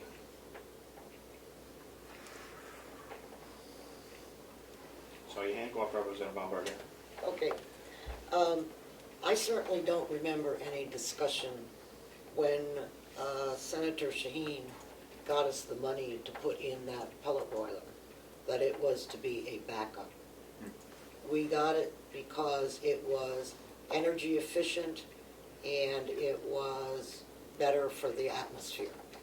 And that's why the money came from the feds for us to do that. And I'm a little concerned because I just recently signed something or other to get money for a huge pellet, it's really not pellets, but it's used wood, or wood scraps. Wood chips. Wood chips, to go in to heat a living facility. It's not going to be a nursing home, but it's a living facility. And so you know, that's the methodology that they chose to heat this facility. And yet, we have chosen not to heat our facility using pellets. And so I'm having a hard time coming to grips with why we only use the pellet boiler in an emergency when I assume everything else goes down for whatever reason. And so I'm having a hard time with putting $90,000 in to replace boilers when we have chosen not to use the pellet system that we have. And that's just, I'll get off my high horse, but I'm not happy, and I probably won't vote for it. It's not an unfair question. Your questions are reasonable and sound. I think they lack a little information, and hopefully I can help with that. That could be. I told you I couldn't tell. Representative Shays. Yeah, I was just, and I might be mistaken, but is it too late to consider, would it at all be possible to use ARPA grant money for this, or is this totally different purview outside of the ability of using those dollars? I think you would, I think it would be hard to justify under ARPA. Okay, that's perfectly, have we considered, sorry, may I ask a follow-up? Thank you, Mr. Chairman. Have we considered and really tried to find maybe any specific justifications that we could? It was discussed, but I think due to the experience that the commissioners have with the ARPA money, they agreed that it most assuredly does not qualify. Okay, thank you. Thank you. Representative Mr. Smith. Thank you, Mr. Chairman. This is just a follow-up to Rep. Cordelli's question on the cost. You should be able to calculate, you have a known quantity of propane you use in the annex, you have a known quantity of efficiency, you know the BTU count of approximately for a ton of wood pellets. You should have a known quantity of efficiency on the wood boiler itself. So you should be able to come up with an equivalent cost of what the propane is, cost versus what the wood pellet cost is, and to really determine if it's worth spending $90,000 for new boilers. Yeah, at today's prices, it's about $1.50 a gallon that propane would have to exceed in order, and that would be about approximately the break-even point with all those numbers that you said, and those are exactly the numbers that I used. I have those in notes buried in my desk somewhere where I went through all those numbers. Follow up. So with $1.50 per gallon, that $90,000 is multiple years of propane use. And you strip away any redundancy, any. And those boilers are a high maintenance item, the pellet boilers. I'd like to get back to Commissioner Umberger's question. Are you satisfied with my answer? Yes. The facility that you're talking about very likely purchases propane at a lower volume than we do. Very likely it does.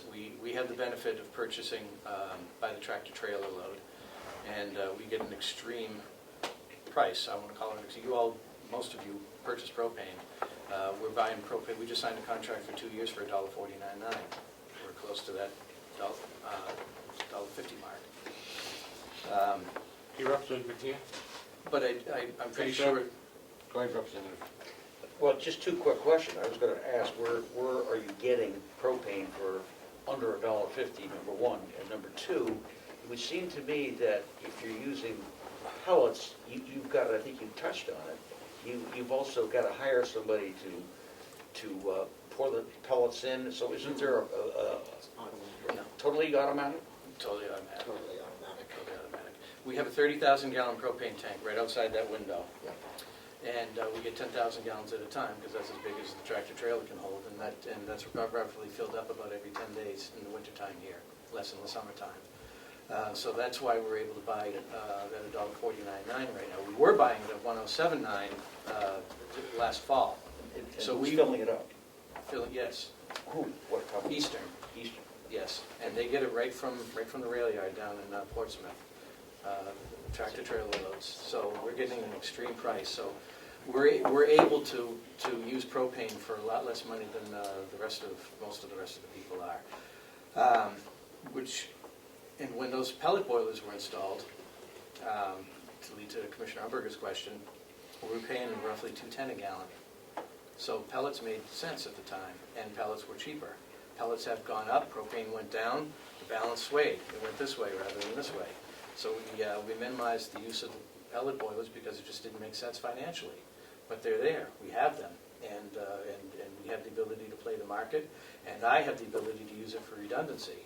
And in the nursing home environment, it's very important to have that redundancy.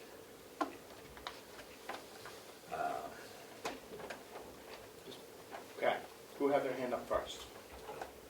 Bill was before me.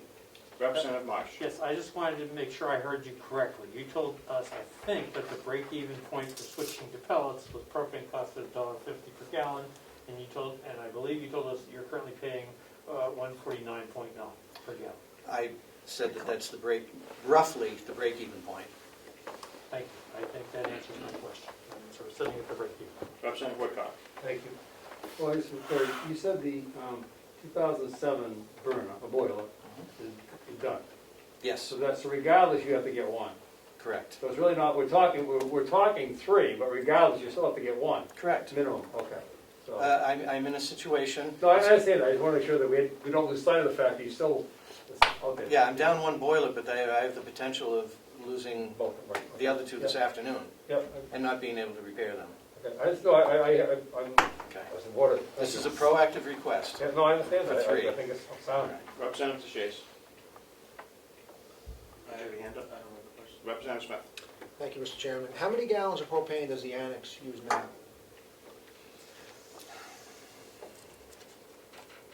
I can only tell you a percentage. The annex uses roughly 6% of our annual usage. And you don't know what the annual usage is? There's no meter. I'm sorry? There's no meter.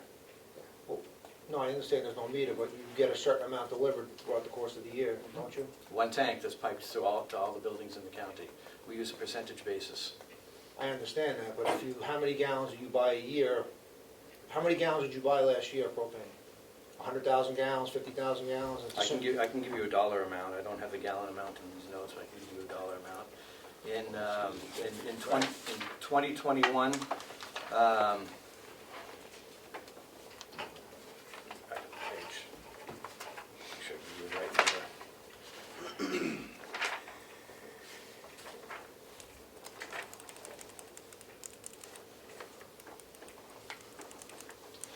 at 107.9, we bought $244,800 worth.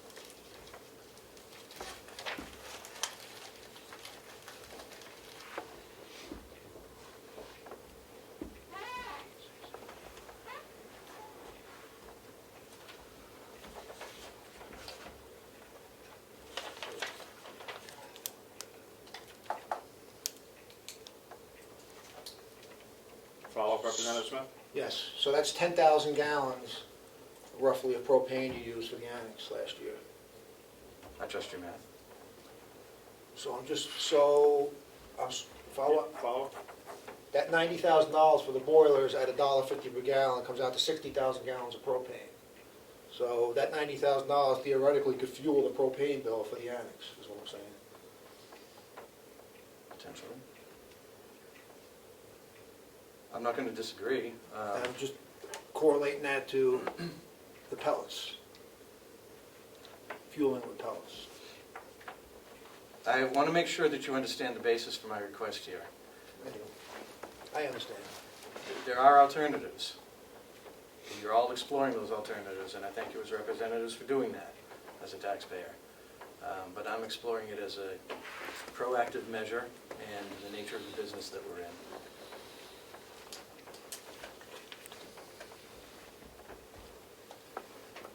Question.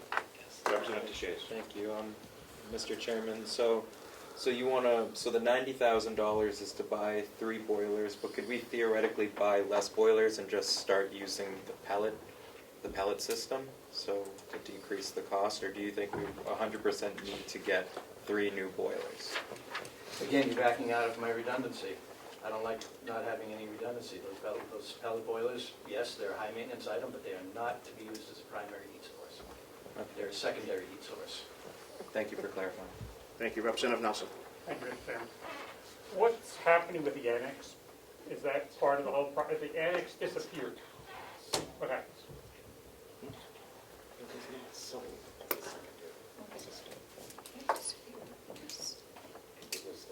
Well, the annex can't disappear entirely.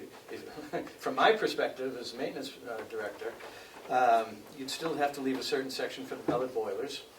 I'd be putting in a request for probably a 60,000 square foot storage building to house everything that I have in there. I would probably include a garage to park the bus in and the truck. If you took away the annex, I would be asking for square footage equivalent to what I'm using for storage. Laundry is in there as well. Yeah. Yep. So we need a new laundry room. Which we don't need to discuss today. We'll have a great discussion. We had a laundry room discussion every year. Any further discussion on the $90,000 request from Mr. Murray? A question for the commissioners, are you guys looking into using ARPA money for the sheriff's dispatch upgrade? Okay,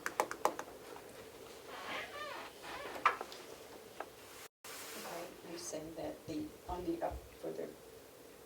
also on the sheriff's dispatch, and wasn't there something else that you were?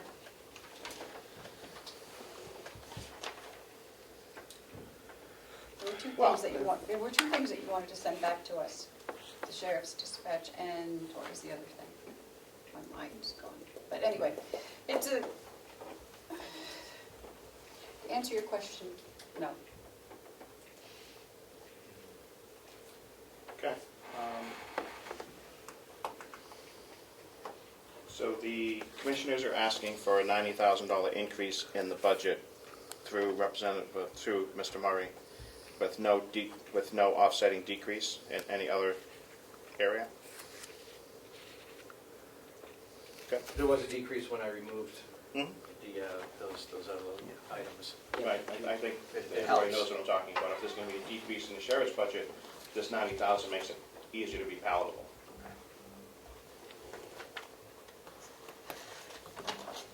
Would you like the delegation to make that a request of the commissioners? Or do you want to bring that to the commissioners on your own? I'll bring it to the commissioners on my own because I think that's a better way to do it. I think that's more reasonable for the delegation to fund this $90,000 with the decrease in another department, given the way the budget is right now. You are so different. I'll try. Commissioner McCarthy? No. Oh, okay. Actually, I have to be out of here fairly soon because I have another appointment. So I just wondered how much longer we're going to be.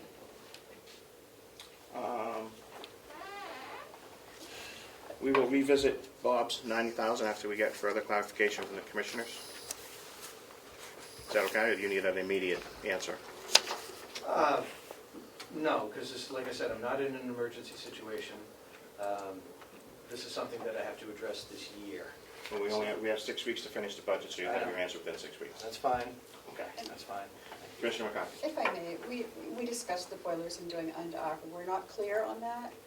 So what we're hoping that we would put it in the capital, and we have until April to take it out and pay with ARPA or make some other arrangements, because our water study is not due until this Thursday, when they're coming with a complete, what we need to spend for all the water things that we wanted to do.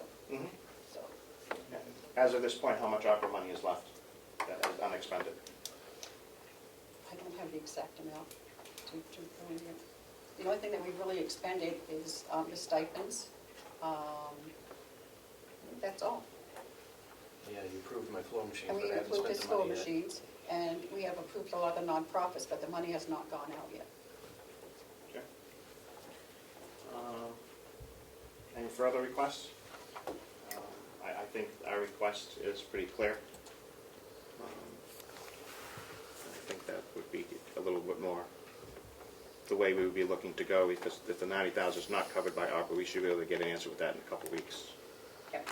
And then same thing with the sheriff's office, if there is a issue with that as well, so we can clarify, have some, maybe some potential savings, or at least a significant decrease in this capital budget. Leo? Commissioner Platt. Commissioner Platch? Yeah, we looked at the boiler issue. We couldn't see a way to cover that with ARPA. Dispatch, we haven't looked at that hard, so we'll take a look at that. But we did not see a way to cover the boilers from ARPA, so. Thank you for that. Commissioner McCarthy, did you go out and ask any of the people that have been consulting with you so far if that would be covered? Or is it just an internal discussion? Just an internal discussion. Okay. The delegation so far has made a request, and I think it is clear, and Commissioner McCarthy will be on top of that. Unless you guys want to have a vote as a resolution, I think the request has been made. It's clear. Thank you, Commissioner McCarthy. I don't see, other than BEAS, is there an increase? Oh, actually, yeah. Is Commissioner Platch going to stay with us if you have to go? I don't know. He wasn't going to come today, but maybe he will. He's mute. Commissioner? How long, do you know how long you'll be going? Till we're done. That's great. My guess is probably another hour to hour and a half. I don't like really going past 3 hours for these meetings because people get burnt out. But we will finish our exec session today, or at least 90% of it. So, will you stick around or not? I can stick around for most of it, I think. All right. Thank you very much. Commissioner McCarthy, you can go if you need to. Yeah, I will. I just want to finish up, please. Okay. Bob, you have your homework. We're not saying no, but we're not saying yes, just yet. Representative Berger, could you pass me the... Anything else from Bob? Mr. Murray? That's all I have today. Oops. Thank You got it. It was quite enough. Quite enough. Thank you for your clarification on the nursing home piece. We'll go over that next Friday, or this Friday. Again, I won't be here. Yep, that's okay. You can answer most of that. Representative Cordelli, quick one? Yeah, just, could we get, I think we had previously, after the Siemens work was completed, but a breakdown of what they actually did. I think maybe at one point there was such a breakdown, but I couldn't find my copy. Yeah, there's a report out there. I'll see what I can do to get a copy of it made for you. Thank you. And just so you know, I might as well tell the delegation that the Siemens project technically is still ongoing. We're 99% there. All the installations have been done. They're in the final phases of working out some bugs of the programming. And that's about it. Once those bugs are worked out, I'll be signing off on the final payment, and then the measurement verification process will formally begin. Thank you. And are we realizing any savings? Because I think that was part of putting everything together so you could realize the savings in one line instead of having to go across. Again, I did my own measurement verification, which is about as accurate as I can get it. I'm sure it's not as accurate as Siemens will get it. And last year was the first year that we had full 100% use of the Siemens devices. And those savings were measured and calculated to be right in line with what Siemens said we were going to save. Excellent. And I was able to fine-tune the numbers this year and adjust our usage numbers accordingly. Electricity went down, propane went up, so cost, not the usage, the cost. Outstanding. Thank you for all your work on this, Bob. Thank you. Did you say you're going to meet next Friday? No, nursing home is meeting next Friday. Oh.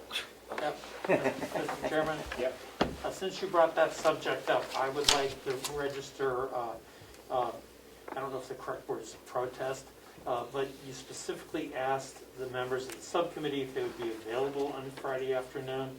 Representative Burrows and I both said that we had other commitments and were not able to come, and then you scheduled that meeting at precisely the time we said we weren't able to come. So I would like the minutes to reflect that I at least am unhappy about that. Thank you. I'm unhappy about having to come here on Saturdays. So, we're equally unhappy, Representative Marsh. Okay, if Bob is all set. Thank you. Department of Public Works, Will, come on up. Good afternoon.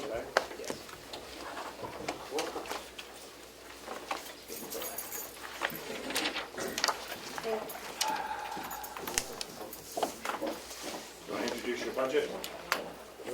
Just a second. Yep. Yes, sir. It should be 4193. I'm not sure what page that is on your folks. I don't have that same about that.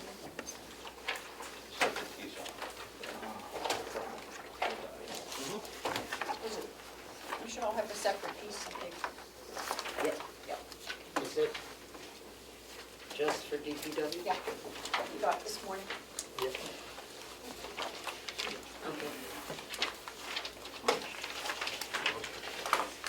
Chad?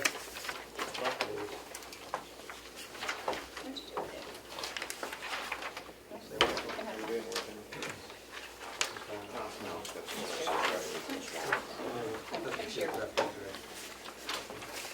So this is an update from what we have in the book? Yes.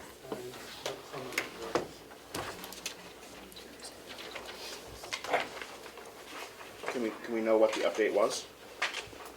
Or is it exactly the same? I was going to start right off with that if that's when you're ready for me to start, sir. So there was an outside change That after? outside column that she has, it says Department Revised, that's a couple changes that I was going to explain. And if you guys choose not to go with them, I understand that, but I had to bring up an issue that came up this week. Mr. Chairman, in the packets today, there's a separate sheet. It says Department of Public Works at the top.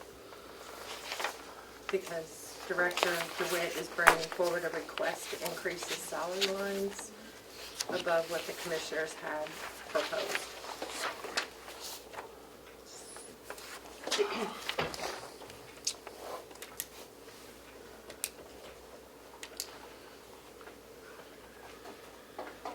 I guess it's a separate page from what we have already. So are the commissioners making this request? Have the commissioners signed off on these adjustments? No, and that's why I was going to state that if, I haven't had a chance to go to the commissioners, this is something that just happened this week, and I'm proposing a fix for it. If you guys don't agree with it, that's understandable, and we just go with commissioners' numbers, but I at least wanted to bring the issue forward and explain, and that's the only reason why I had to change in numbers. It looks like it's a change in salaries. Yes, sir, am I able to start so I could answer some of your questions? I just want to make sure that we're clear that we're not talking about certain positions, or this discussion needs to be had in non-public, because it's dealing with employee salaries. It's not dealing with employee salaries. Well, okay, basically what's happening is that this last week, my part-timer, who's a retired individual, is going to work less hours, particularly in the wintertime. I need a third person to be here to help with snow removal. So I budgeted for 16 weeks at 20 hours a week to help in the wintertime months. Listening to you guys' discussions with the jail, I realized that maybe I jumped the gun on this because I budgeted for December, January, February, and March, and we could just look at December instead of those other 4 months because we'd be going into 2023. But I'm going to be left without some coverage if I don't correct having one of my people retire even more on me, basically. So that's why I proposed. It's a difference of $5,000, less than $5,000 between salary, Social Security, and Medicare. And like I said, we can just go right down with the commissioner's numbers today if that's easier. I just wanted to bring up the fact that I'm going to have this issue, and I was a little more concerned about it until I listened and understood that we don't have to worry about next 2023s. We can worry about just this 1 month. Representative Cordell. Thank you. Maybe you could show us how that is reflected on the personnel schedule? Yes, did you print out a new personnel schedule for them? I did not, but I can print out what you sent me if you want. I got one right here that you need copies or print one out for them. But yes, I did include it in there for you, sir. I can run down next, I'll go make some copies. Okay, and I think, if I might, I think you have personnel schedule's in your books, and Yeah, it's only right, a yeah. matter, it would only be a matter of changing the retirement, Medicare, and salary line if you just wanted to do Right. them. Yeah, Yeah, I just added right there. if I could, Follow up, Representative Yeah. Cordali, please. Sorry. I'm sorry, I it was looks looking like first. there's the director and 4 positions included on here. I'm not sure, 3 are part-time, the director, and 1 full-time position? Is that, am I looking at this correctly? Yes, sir. So I'm full-time. I have 1 full-time person. I have a part-time person that works currently 24 hours a day, 24 hours a week. He's going to be going down to 20 hours a week. And the other 2 are seasonal high school, well, one's going to college now, but seasonal summertime to help us with the lawn care here. So they're just part-time in the summertime, or part seasonal.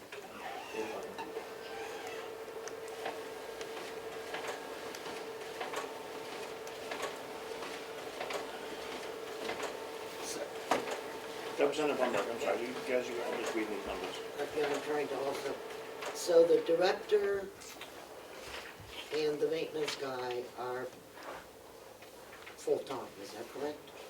Yes, ma'am, my assistant. Okay, and then the next 3 down are part-time right now? Yes, ma'am. Okay, The first one down is year-round part-time. The other 2 are just seasonal in the summertime. okay. And so this next person down wants to cut his hours. Correct. And so what you're So, do looking we not for, have names on them?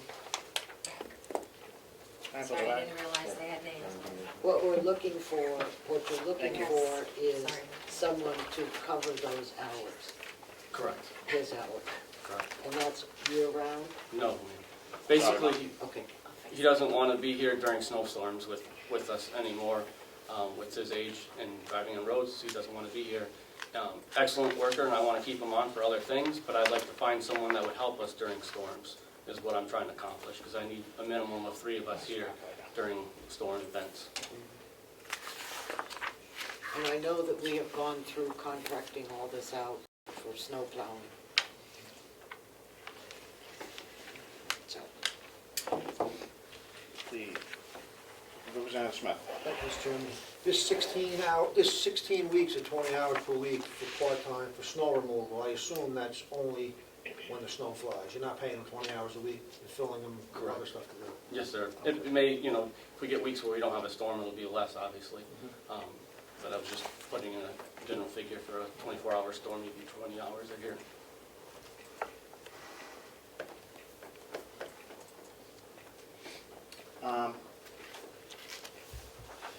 The 3rd position down is part-time. Yes, sir. It looks like it's a full-time position, if I'm not mistaken. No, it's 24-hour, it's 24 hours a week, year-round. And the Currently. 3rd, 4th, and 5th are all year-round? No, those are just summer, seasonal time. High school kids usually help with the long one.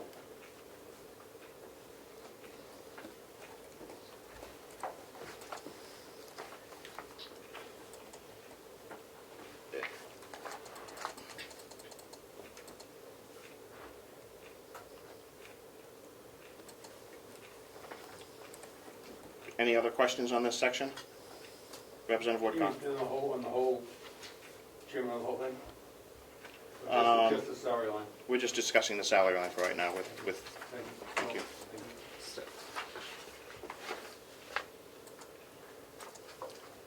Solino?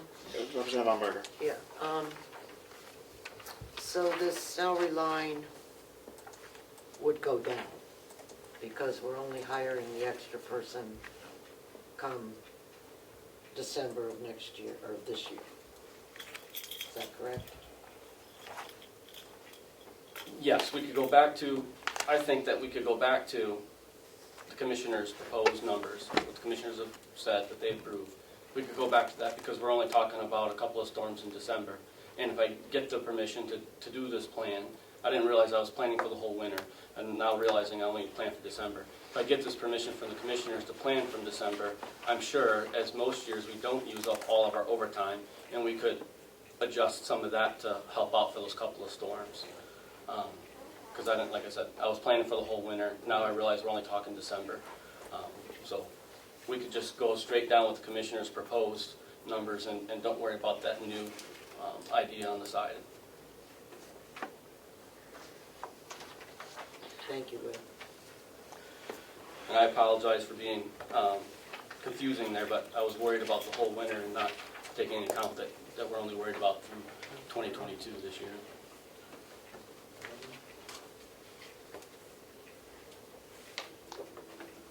Representative Cordell.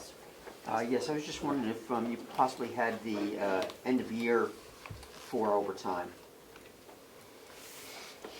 I don't know why we can't get this updated.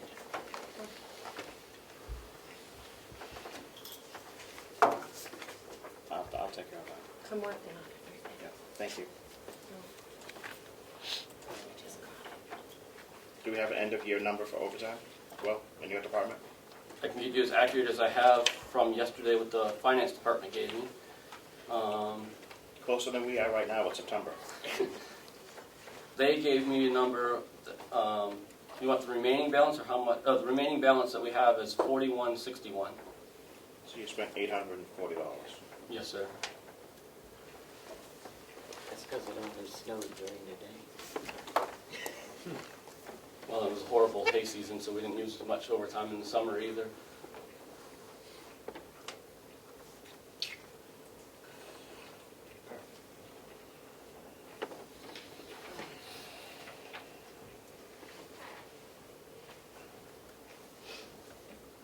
Any further questions on the salary line? We can go right through the rest of the budget pretty quickly because it looks pretty much the same. Go ahead, Will. Yes, sir. I'm hoping this is an easy one for y'all because we'll go right down. I don't have any changes. Obviously, Social Security and retirement go along with the salaries. Education and training, the same. Medicare goes with salaries. Water testing, I've left the same. Supplies, I've put it back to the number that we've always had at 7,000. Office supplies are the same. Dues, licenses, subscriptions have gone from 900 to 400. There's a $500 subscription that we have for our GSI system for the water department, but that's now going to be, or that's getting picked up from IT is covering those costs now. Postage is the same, uniforms the same. One increase that I did have here is gasoline. As we all know, it's gone up at the pump, so I went up $1,000. Septic removal is the same. They've held that price for now. Has that gone out to bid? We did a few years ago. It's been probably 2 years since we went out to bid with that, but they've held the price ever since we went out to bid. They have not increased their price on us since then. Diesel fuel, again, I went up another $1,000 on that. Do you feel that's going to be enough for this year? Because it's not going to be coming down anytime soon. Honestly, I think it's awful close. I mean, I would be, of course, I made these numbers in October, and now we're in February looking at a lot more money. I mean, I'd be more happy with another $500, but, you know, we could do our best with what's there. That would be a concern in that one. And the gasoline as well, do you have tanks on site, or is that something you buy down the road? We have the WEX card that we use, and so we go down to the local. We do keep a small tank here for our lawnmowers and small engines, but for all the trucks, we go down to the pump with the WEX card. And diesel on site too, or is that off site? Off-road diesel is on site, and then on-road diesel we use the WEX card down at the pumps. Thank you. If I might, Representative Buckler. you remember last week, the sheriff said it was cheaper at the state garage Right. rather than using the WEX card, Right. and that, you know, it's not that far to Tamworth to fill up your trucks. I'm just wondering if that is for, Doesn't matter, as long as you are a county. maybe look into that. The sheriff and he had mentioned it to me. He wasn't sure how we could get a card for it. But on the flip side is we rarely go all the way up there. So the time we drive up there to fill up and come back, you know, how much more savings, I don't know, because I don't know what their savings is. That'd just be one question, plus the time of sending my guys all the way up there and all the way back. Well, how far is it to Tamworth? That's gotta be at least 15 minutes from here. It's about 20 minutes up and 20 minutes back. 15 minutes, yeah. So, You'd increase the savings with time paid. Yeah.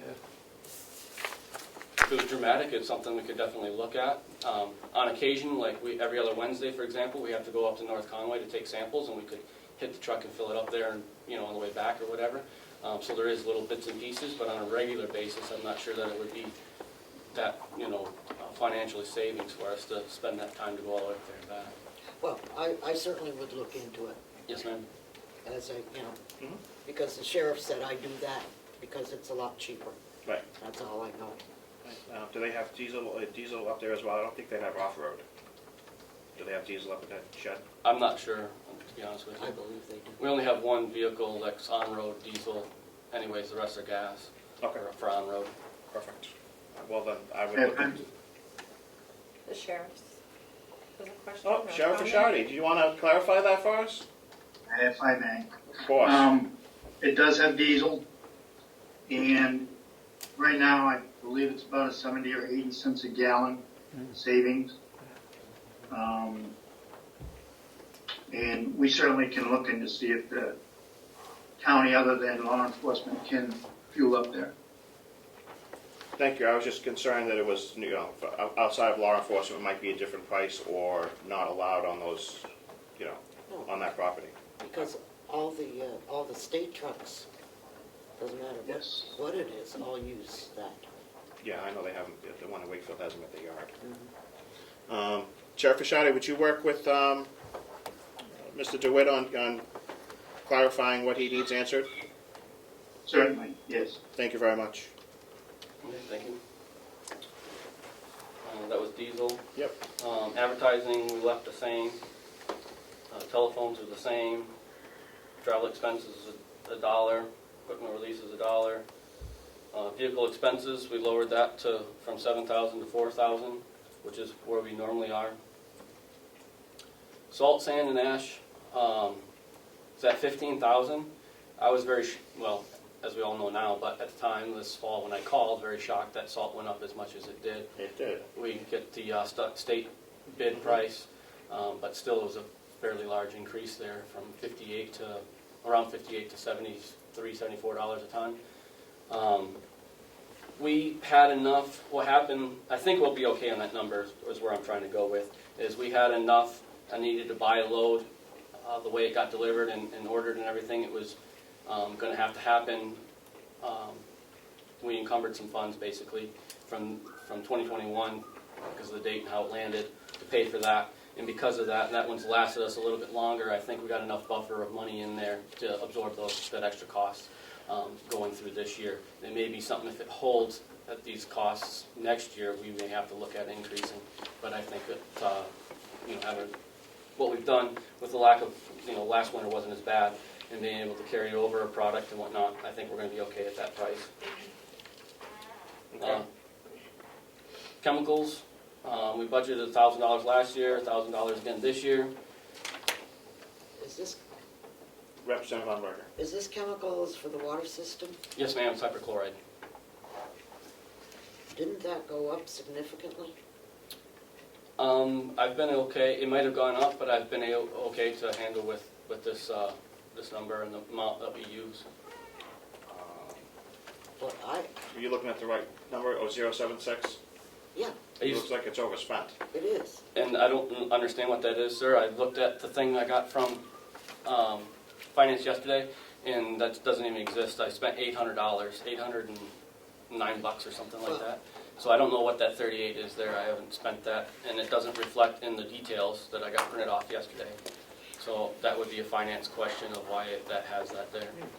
Well, Representative Umberger, do you have a follow-up? yeah, I would just ask that you check with your supplier of hydrochloride, whatever it is, and see if the cost has gone up.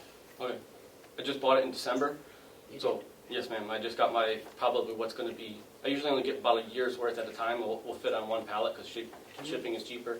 Plus, as you know, the longer it sits on the shelf, the less potent it is. And so I just got my new shipment in December, and it was $800 and something for the 8 barrels that I got. Okay, all right. As long as you're happy, I'm happy. I just don't want you to run out. Yes, ma'am. And next year, that may be, maybe when it hits us next year, but it didn't this year. We were okay. Okay. Any further questions on that line? That we readjusted at our next meeting?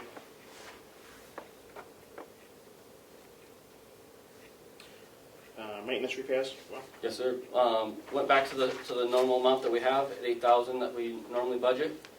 Same with equipment repairs. With equipment repairs, we stayed, instead of being at 8,000, I stayed at the 7,750. I think that will still be okay with that. 097 new equipment. It's $3,200 there.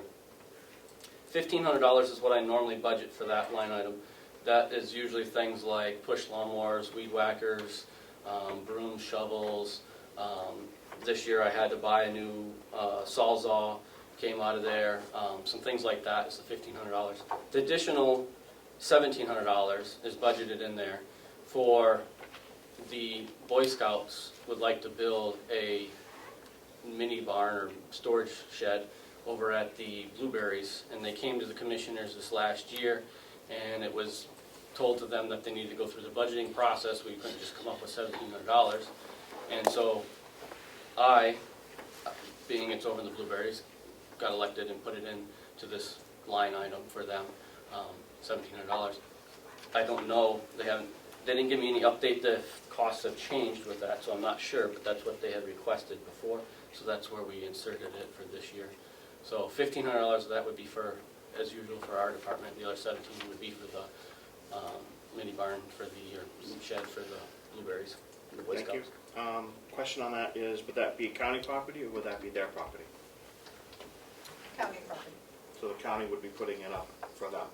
Right, and it's going to be movable, so if at some time they don't need it, it can be used somewhere else on them. Okay, just want to make sure that we're not using taxpayer dollars for a private purpose. Representative Umberg. Yes, you know, the career tech people would love to build a barn. And I'm serious about that. And so I believe there's, does Governor Wentworth? Yep. Governor Wentworth School and Conway both have career tech programs.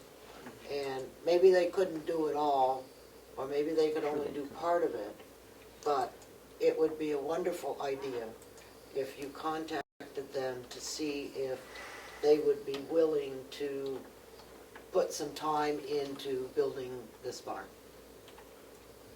Good. Yes, ma'am, we could do that. I believe the understanding that we were told is the Boy Scouts were going to actually build it. This is to buy the materials, and it was going to be part of a project for them to build. If that changed, then definitely, we looked at the same programs. I'm on the Sandwich Fair Board, and we looked at having them build some barns for the fairgrounds up there as well with those programs. So we definitely look at that if it changes. But they presented to us, or to the commissioners, that they were going to build it. They just wanted us to pay for the materials, if I'm correct, Commissioner. Okay. The commissioners okay, are on board with that? I'm just, I like other options as well.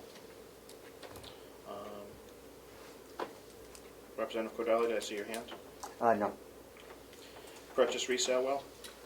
Left that the same as at the 1,500 as we had last year. Again, if we have a piece of equipment that we need to purchase, something that breaks that I can find used and save the county a lot of money, that's what we use it for. Several years I haven't used it. This year we did use it to buy a snow pusher for our skid steer that is out back here that we use when we're using the skid steer, with just another implement for different types of weather that we use here in the front of the nursing home. But I didn't change anything on that, and I don't foresee in any crystal ball of needing anything with it, but it is there. I didn't foresee buying the pusher either, and we needed it, so that's there for that. Thank you, and how much was that? That was $1,500. Maybe yes, I believe it was 1,500? 1,500, yes. Even, or was it over? I think it was over. I charged a little bit off to another line item for equipment, I believe it was, to cover that, but So transferred? Under $100. it was under 100, I believe, so I don't think we had to transfer it. I don't know. I turned the receipt in, and I don't know what happened as far as that goes, but we were just a little bit shy, and I believe they put it into another one that would qualify for tools. Representative Cordell, I see the hand. Yes, thank you. The skid steer was purchased year before last or last year? 2020, sir. 2020, okay. Yes, sir. And that did not have anything for snow removal or plowing? We have a bucket for it, and we have a snow blower for it, and now we have a Right. snow push for it. We have a bale grabber for it. We have a set of forks for it. And follow up? Of course, please. Thank you. You needed a pusher in addition to the blower. Yes, sir. How wide is the pusher? 8 foot, sir. 8 foot on that skid steer, is that gonna cause any mechanical issues pushing that 8 foot of snow with that little? Doesn't seem to be. I mean, it's not used all the time. It's used in different circumstances, especially when either we have enough, sometimes Bob volunteers and comes out and help us once in a great while if he's got time in his schedule. And if I got an extra person so I can put someone in there, we'll use it. Or if we have a snowstorm that's hitting us really hard and I got as much equipment out there as possible. It's not a regular thing. Regularly we have the snow blower on it, which is 6 foot, and that's used for all the sidewalks, emergency exits and such around the whole complex. So that's what it's primarily used for, but this piece of equipment also gave us an extra piece of equipment when we had the help during the really bad storms. Is there a pusher for your backhoe as well? We have a actual plow on that, so we can articulate it and turn it just like a truck for the backhoe. You have to remove the bucket for that, or it's on the backhoe? No, it's a whole, hooks in itself just like a bucket or set of forks would. The plow hooks into its own frame and everything just like that. Perfect. Quick detach hookup. Representative Umber Yes, thank you. and Cordell. Oh, Ben Cordell. Then, oh, okay. If we could go back to education and training. Sure.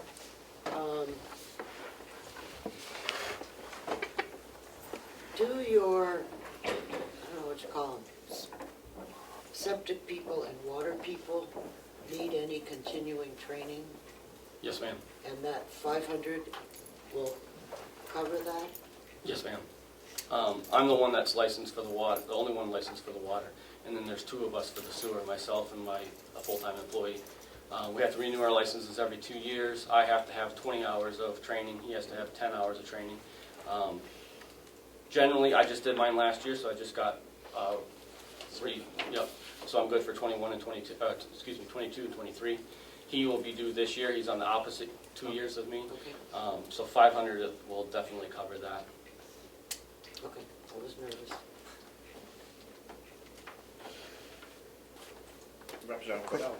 so 099 purchase resale for 2021 was approximately $1,500. Yes, sir.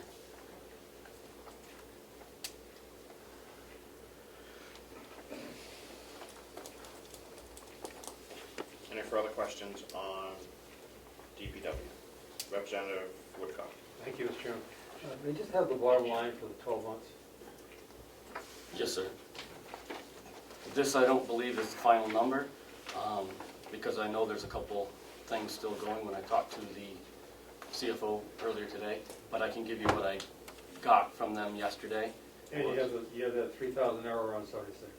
as well. Right, so I don't know how all that's gonna, I think there's a few things they gotta fix for final number, but this gives you a ballpark. Thank you. We spent 94% of it, and it was $259,022 and 42 cents. Thank you. Yes, sir.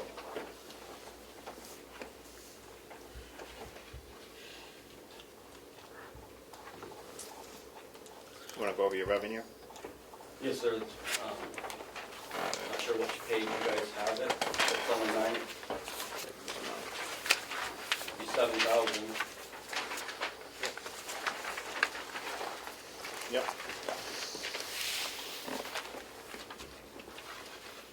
we're still at sale of hay for 30,000. Yes, sir. This year, our total, doesn't show it on here, but what I got from the business office yesterday, the total, not hay, but total of our income was 34,000, I believe that we got. We did quite a bit of scrap metal this year, picking up stuff on the complex. We had some copper that came out from when the updates that Bob's been having done in the buildings. We were able to get some of that, and we had a rainy day with the high school kids, and I had them out cutting copper and being able to scrap it, and we did pretty good on stuff like that this year. So that's how we ended up with, we made our bottom number.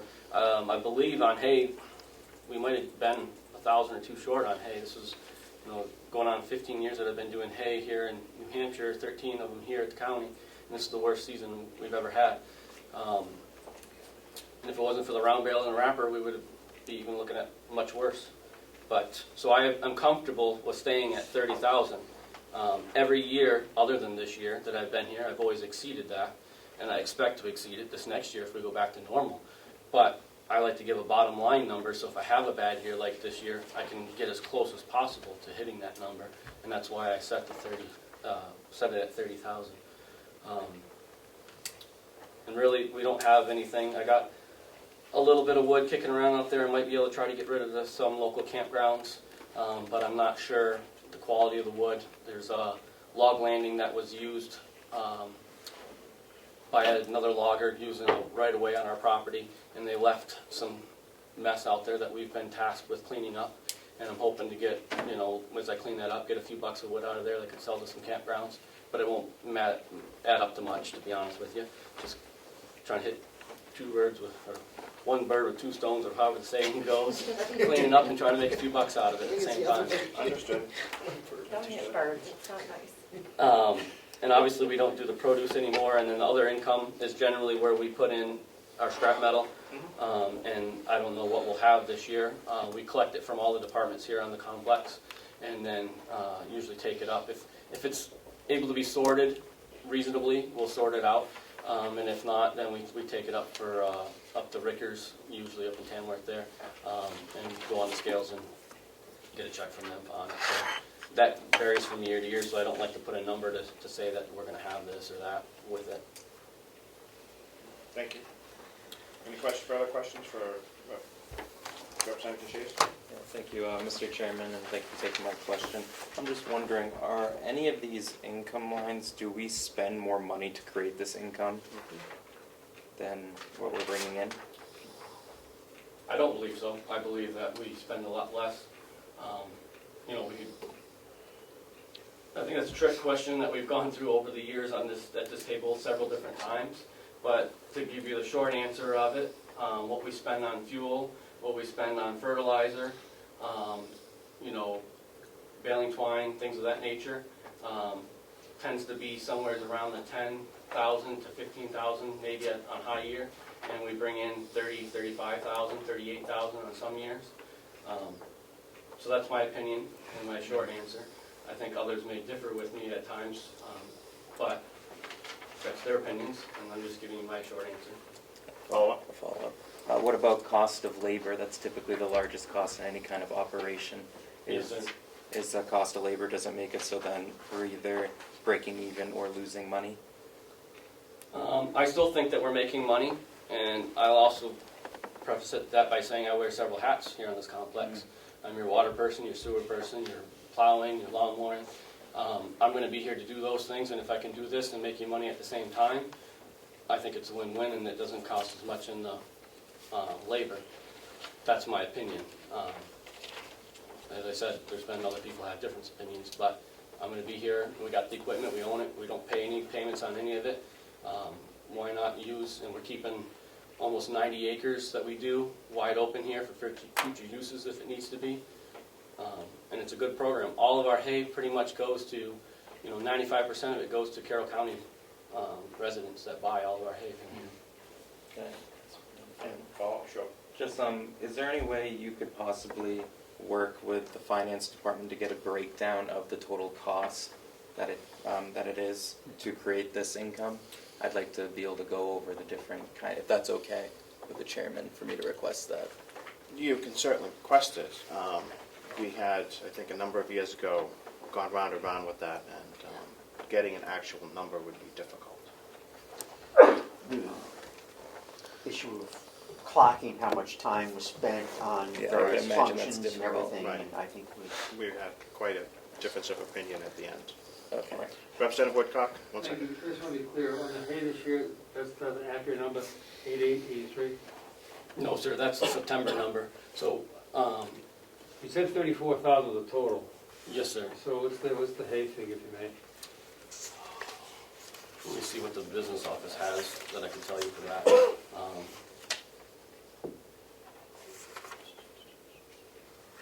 It is a shame, Mr. Chair, they don't have the updated numbers. I will address that at the end of our meeting. Okay. They have on here, which I believe is fairly accurate, $28,130. Thank you very much. Thank you. Representative Cordelli. Thank you. Just background information. We have talked to the commissioners in the past about RFPs for use of the hayfields. We've had even interest from one person several years ago in forming a hay co-op. But nothing has moved forward on any of those fronts. Representative Shady, do a follow-up? I just wanted to, I do want those cost breakdowns, and I do want to start exploring those things again, as Representative Cordelli said. I know some of you who've been here maybe a decade are saying, you're going to be doing the same runaround that we did a decade ago, but I still think it's worthy of exploring. Go down that rabbit hole, it's okay. Thank Yes, you, it's all yours, because I've already done that. Yeah. I will go where others have gone before. Mr. DeWitt will do his best to get you that number. Yeah. If I, Commissioner McCarthy. if I may, we've kind of gone through that with people leasing out and being use of their own hay, and they don't think it's very economical for them. The time they do the work, have to bring all their own equipment over and transport, they'd rather buy it. So that's. Correct. So my guess is that the volume that is coming out is not worthy of an outside party doing it. Understood. If I'm okay. I think I'm right. Mr. DeWitt? Sure. I just wanted to know if we wanted to go to the expenditures, capital expenditures, Mr. Chairman. I did have a couple of those. It's the part I get to give good news, so that's why I want to get to I that did part. not see that. Yep. Yes, they're there. Is that in our new You know, packet? Mr. Chairman, Commissioner Plotch? yeah, may I make a comment, You do an have- observation? This is with regard to the hay production. Sure. 2021, throughout the region, was a terrible year for hay production. I don't think it can be taken as a normal example of how hay goes, and that's because it was so wet. And I know that there's a need in the county for this hay. I would be concerned with the idea of leasing out these hay fields. I'd be really concerned that whoever's leasing them is also going to be working a lot of other hay fields. And I know the timing for getting this hay harvested this year was critical. That when it was time to harvest, Will was always available. I don't know that somebody else would be, and that would be a big concern. Thank you for sharing your concerns, Commissioner. Go right ahead. Mr. DeWitt, on your Capital expenditures? 9400-094. Yes, sir. I don't have that sheet in front of me, but it has two items in it that total $12,350. The first item is a John Deere commercial lawnmower. We just wanted to explain real quick of how we take care of the lawns here. We have two riding lawnmowers, that do 95% of all the lawn care here on the complex. As you imagine, from here at 171 all the way down past the jail, that we do a lot of lawn care here. Summer like this, last summer with all the rain, which was bad for hay, was really good for lawns. We were cutting every 4 days here, just about to keep up with things. So the zero-turn riding lawnmower we have, which has a 6-foot cut on it, is 10 years old, still in good shape. You know, it's got a few bruises here and there, but she's a great machine. The other one we have is a 4-foot, 48-inch cut, and that's used in a couple of different places, but to give you a good example is in what I call the inner circle of the new nursing home. If you drive all the way around the nursing home, when you look at, see that as a circle, the inner circle, a lot of those areas are really hard to get a 6-foot mower into, so we use a 4-foot mower in there. That mower is a 2000, so it's 22 years old. It was the only mower being used before the new nursing home was built. About 5 or 6 years ago, we rebuilt the engine in it. We've been limping along, putting parts into it here and there, but it's just coming to the end of life. It really needs to be replaced. And so it's been an excellent machine. This new machine is, I asked for the same size machine, same everything as far as the controls on it and whatnot that we could get to the new ones. And the price that they gave me was $7,350 to replace that machine. It's very critical to our operation here to have this machine. The second part of this line item is a bale grabber with a universal head for the backhoe. That was $5,000 I put in for it. The bale grabber is used when you are loading round bales. We have a spear, and we have, for the skid steer, we have a spear and we have a grabber. For the backhoe, we only have a spear. It would be nice to have a bale grabber on that backhoe, so when we go to far off fields, it's easier to drive the backhoe than it is a skid steer way down the road to bring those bales back.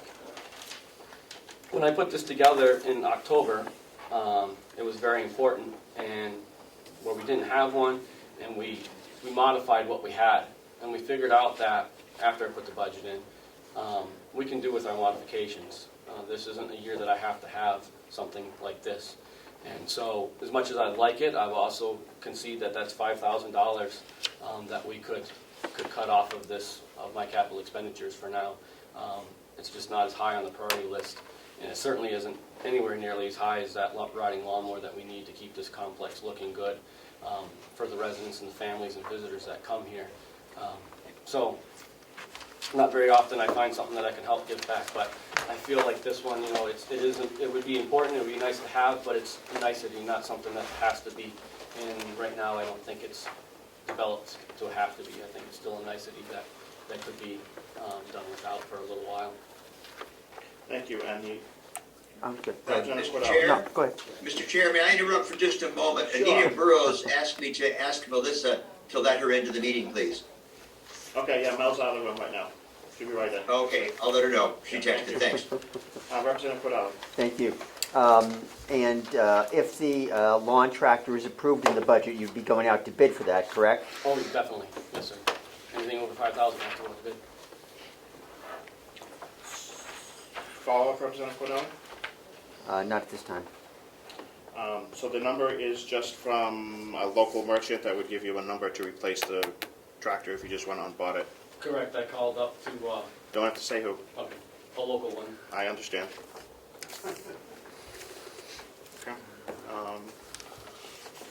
So it could be less if we go out to bid, and it doesn't need to be that certain brand, correct? Doesn't need to be the certain brand necessarily, but I'll be honest with you, I'm going to lean towards that brand because it's easier to get parts. We got a local place that deals with all those parts. And so I'd rather have something that I can go get parts from than waiting for something on the other side of the country, especially the way shipping things go these days, as we've seen. So I'm going to strongly recommend when they come in, I mean, we can set it out to several places, but I'll strongly recommend personally to the commissioners that I want this brand because of availability of parts and service being local. That's my opinion. I don't know that they'll necessarily go with that. Now, if I could ask my follow-up? You certainly can. Thank you. you. Yeah, I have a problem with that, specifying a manufacturer. I don't agree with that, especially for something like a lawn tractor, which are probably, pretty common stock items between many manufacturers. So I would have a great problem with that, and I would hope that the commissioners certainly review in detail any RFP and responses that come back for the lawn tractor. Mr. Chairman, can I clarify? And maybe I misled, but the RFP, I would not put a brand on RFP. I would accept any brands that came in, and I would individually look at them to see what's local.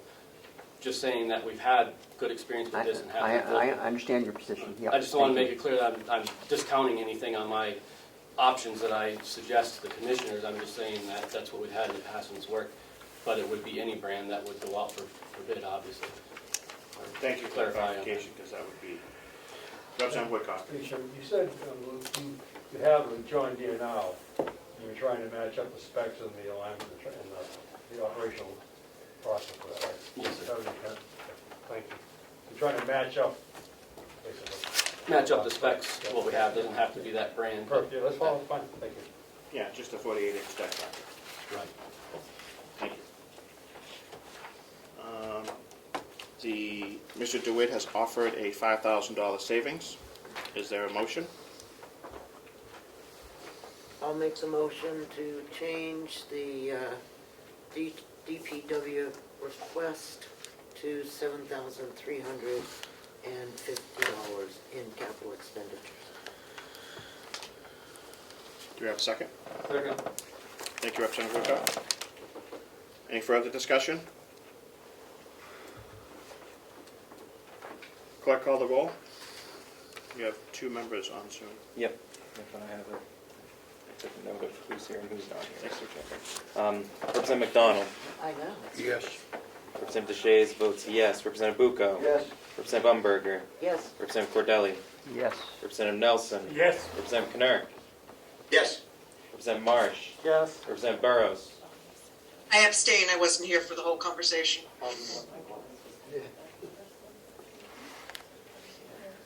Representative Woodcock. Yes. Representative McAleer. Yes. Representative Smith. Yes. Chairman Avalon. Yes. Motion passes 12-0 with 1 abstention.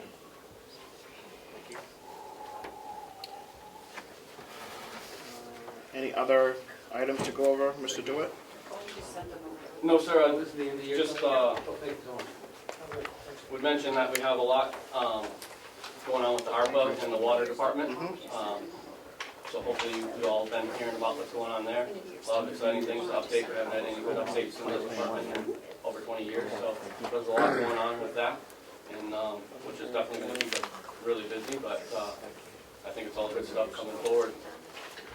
Thank you, and thank you for your work on that. The water department is very important to the operation of this complex, given the complexities of the buildings that are on it. So I would hope that moving forward, there would be some oversight, possibly from an outside company, to make sure that the water system that we're spending money on is going to be properly maintained. Not that you haven't, just saying that we have, expertise now that will find problems that we could avoid in the future. Thank you. And could the commissioners get updates from you on where you guys are on everything else? Yes, they do. Could we, Commissioner McCarthy, could the delegation be kept up to speed on that as well? I'm sorry, Just for the updates that Will gives you on the new water projects? oh, sure. Could you just make sure that we are kept in the loop in case there's any expenditures you need? Well, we're hoping most of those will be covered without. We hope so as well. Thank you. And with the new upgrades and everything else, will there be a reduction in cost for operating that system? I don't know that yet. I don't foresee that there's going to be huge reduction in cost. There may be a few things here and there, but I don't think it's going to really affect, most of the things we're looking at, I don't believe are going to really affect much of the operational costs. They're more, we got some meters that need to be, we're looking at replacing a lot of the meters. We're looking at replacing hydrants. We're looking at fixing, which has been an issue up here for several years. We've talked about the water tank up there having repairs. Well capacities, with all these dry years that we've been having. We're going to be looking at that, because I think we have a problem possibly with one of our wells up there. So there's a lot of things that are going to be, that are very important to be happening, but I don't believe at first glance, and as we get through, I'll be able to give you a better answer. That there's going to be a lot of operational savings, a couple things, but not a dramatic, but it's going to put us in a lot better position and a lot more upgraded. The state's looking at wanting a lot more reporting done, that we can't give them right now, that with the upgrades in the computer systems and the SCADA systems and such that'll be going on, the monitoring devices will be able to give those reports to the state much easier. So that's the more end of what's going to be happening more so than operational savings. Well, there's that, and there's also, you'd be able those reports would also be able to find deficiencies as well. Correct. Exactly. It'll be a lot better, easier computer recording of things that are going on to find issues that happen. Correct. Thank you. And just one last thing, your water department income is going to remain at $24,000? I believe so. I don't get to do anything with that revenue on that side. That's all handled by the business office and the commissioner, so we just work on it. We don't take care of the billing or anything from our end. Thank you. Thank you. Any further questions for Mr. DeWitt? Representative Umberger? There is a vent here that is blowing cold air all over me, and that's why I had to go warm up. That was that boiler in Ohio. It's the boiler, yeah. It's I the air think you conditioner. should call Siemens and ask them about that. It is, it's Well, Mr. freezing. Murray might still be here. You guys can definitely... Anyhow, I'll give them a Climate call. control, it made it got a little stuffy in here, so it had to. yeah, I know. Nice. But Nice- anyhow, nice that try, wasn't, that Miss wasn't Siemens. what I wanted to Miss ask. Siemens, yes. Yeah, but I do have a. I do Sure, have- go right ahead. I do have a question. Okay. And it's, I know that we sell water to customers. And if I'm listening to all of this correctly, the customers will not be paying anything to help us support the upgrades. Is that correct? Yes, ma'am. Should be. Most of the upgrades that we're looking at will all qualify as far as I know. Whether we can accomplish them all because we have enough money, but all through ARPA funds. Okay, well, I don't know when the last time anybody looked at our water rates that we charge, but it might be time. We just did that. That's what, Okay. that's what our report will be on Thursday. We got the rough draft, but we had, Okay. on the Okay. water study, they looked at that, and the final report should be out Thursday. But they did look at all that, and spoiler alert, I think we're doing okay, but we'll see what we have it to where you guys can read it when it comes out. Okay, thank you. Thank you. I think the commissioners will be happy to forward that to us as well. Yeah. Thank you. Seeing no further questions for Mr. DeWitt? You're all set. We'll be going over your budget at our next next meeting. We'll finalize it at our next meeting. We're looking for those numbers for your adjustments, because you're only going to have 1 month, like basically 1 month instead of a whole year. Yep. Thank you. Information technology, Mr. Rich, are you with us? Yes, I am. Thank you very much. Would you like to go over your budget? Okay, thank you very much, Mr. Chairman. Starting from the top, I'm requesting, as I do every year, $3,000 in my training line. Most of the departments have their own individual training line item for their various continuing education requirements that those departments need. This is a catch-all for additional computer or online-based training that may crop up throughout the year. Most commonly, if we have a new employee start and he or she needs some additional training, it comes out of this budget. In most years, I end up giving the money back, as I believe I did last year. But we do request that we have it there so that should the need arise for some additional training, we have some place to pay for it with. Fantastic, thank you. Okay, next item. We have one question, Line Mr. item. One question, Mr. Rich, Representative Teixeira. Yes. Thank you, Mr. Rich, for taking my question. Well, it's twofold. One is this training, so this training is you budgeted for every single year. And then my second question is have you considered using ARPA funds to cover this training for county-wide employees? It's something that is within the ARPA guidelines to be spent upon. I'm not sure if this would qualify for ARPA, but I would leave that up to the commissioners to decide that. I have not received any ARPA money for anything in my department as of this point. Thank you. Licensing, I think we left off at. Licensing is for my antivirus, anti-spam, all my backup, and items like that. It's annual expenditure. Is that him? Sorry about that. Yeah. We did have some increases. We increased our network infrastructure last year, and so our backup increased accordingly. So you'll see there is I think the single biggest increase in my budget is in my licensing fees. And as always, everything goes up every year, so I budget for that as well. Any questions there? Representative, yes, please, Representative Cordelli. Yes, under licensing, antivirus had a significant increase. There are several new components. Could you touch on those? Well, first of all, the increase is twofold. One, I have under budgeted for that quite a bit the last couple of years, and I caught it, and so I apologize for that. So I had to pay for it elsewhere, which I did. That was one component. And second, our new antivirus software includes anti-ransomware. I think we're all familiar with what happened in Peterborough, New Hampshire. This gives us better protection against that. Just an anti-malware in general. It's a much more comprehensive product, where in the past they used basically a basic antivirus that protected against viruses only. This is a much more comprehensive product. It's also centrally managed, cloud managed, whereas currently I have individual setups on each of the 4 networks, actually 5 now with Deeds coming on. This is centrally managed, one place in the whole county, which when you consider everything overall, it's more efficient that way than if I was to continue with the current product and upgrade it to the same level at 5 different networks. That would be more expensive. Did that answer your question, Representative Cordelli? Yes. Follow-up? Okay. Email encryption. What email is encrypted?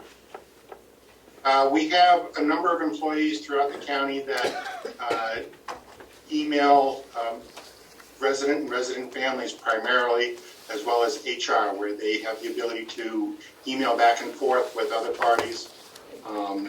Many of you may not be aware, but all email that goes out on the internet is being monitored by potential hackers around the world. And that's just the nature of email. It's sent in just plain format.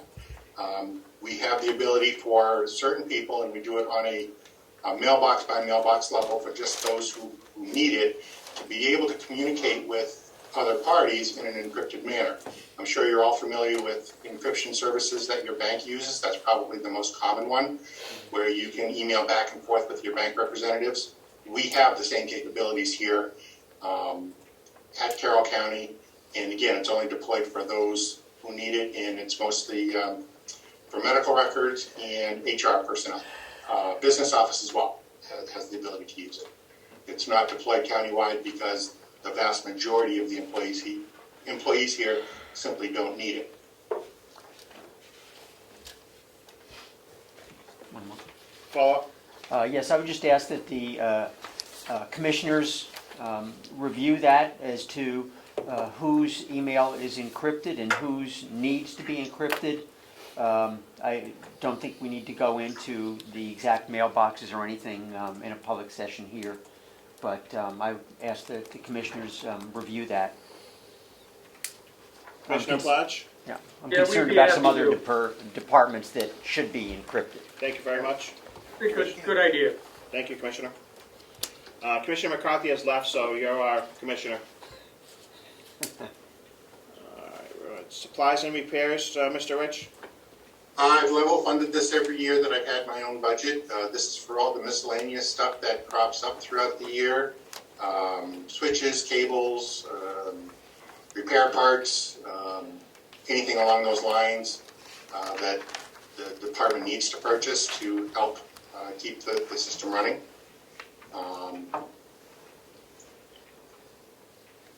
Okay. Nothing new there, same as it always is. Next item, my computer expense contracts. These are for software contracts that belong to individual departments. For instance, the sheriff department uses IMC to run their department. County attorney runs Carroll.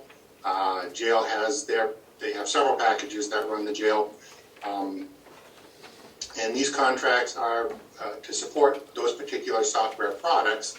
And because it's software-based, it has been brought into the IT department to actually pay them out, as much so that the commissioners and the delegation have one place where they can see what IT truly costs the county.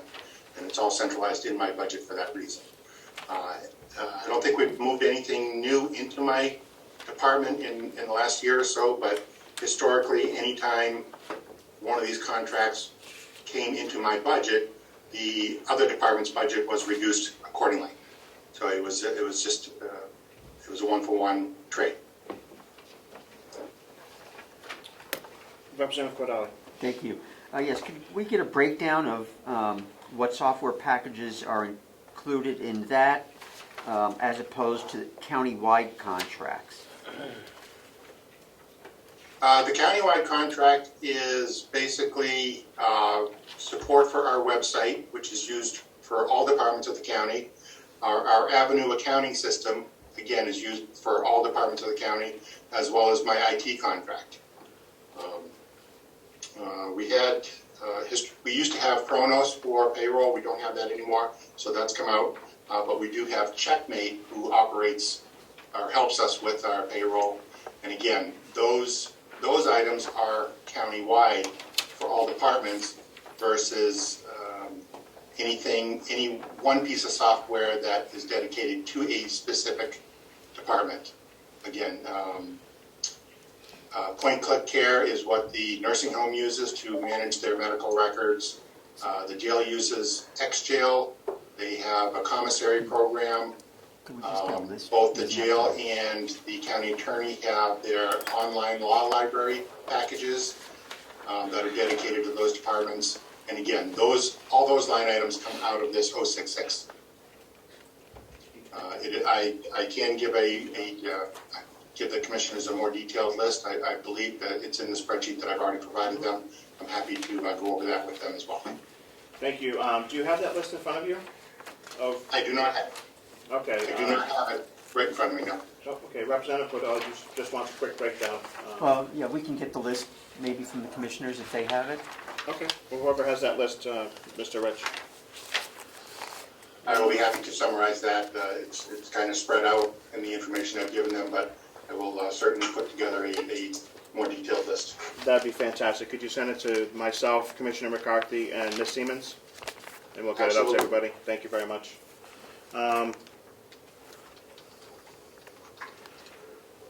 Telephone and internet?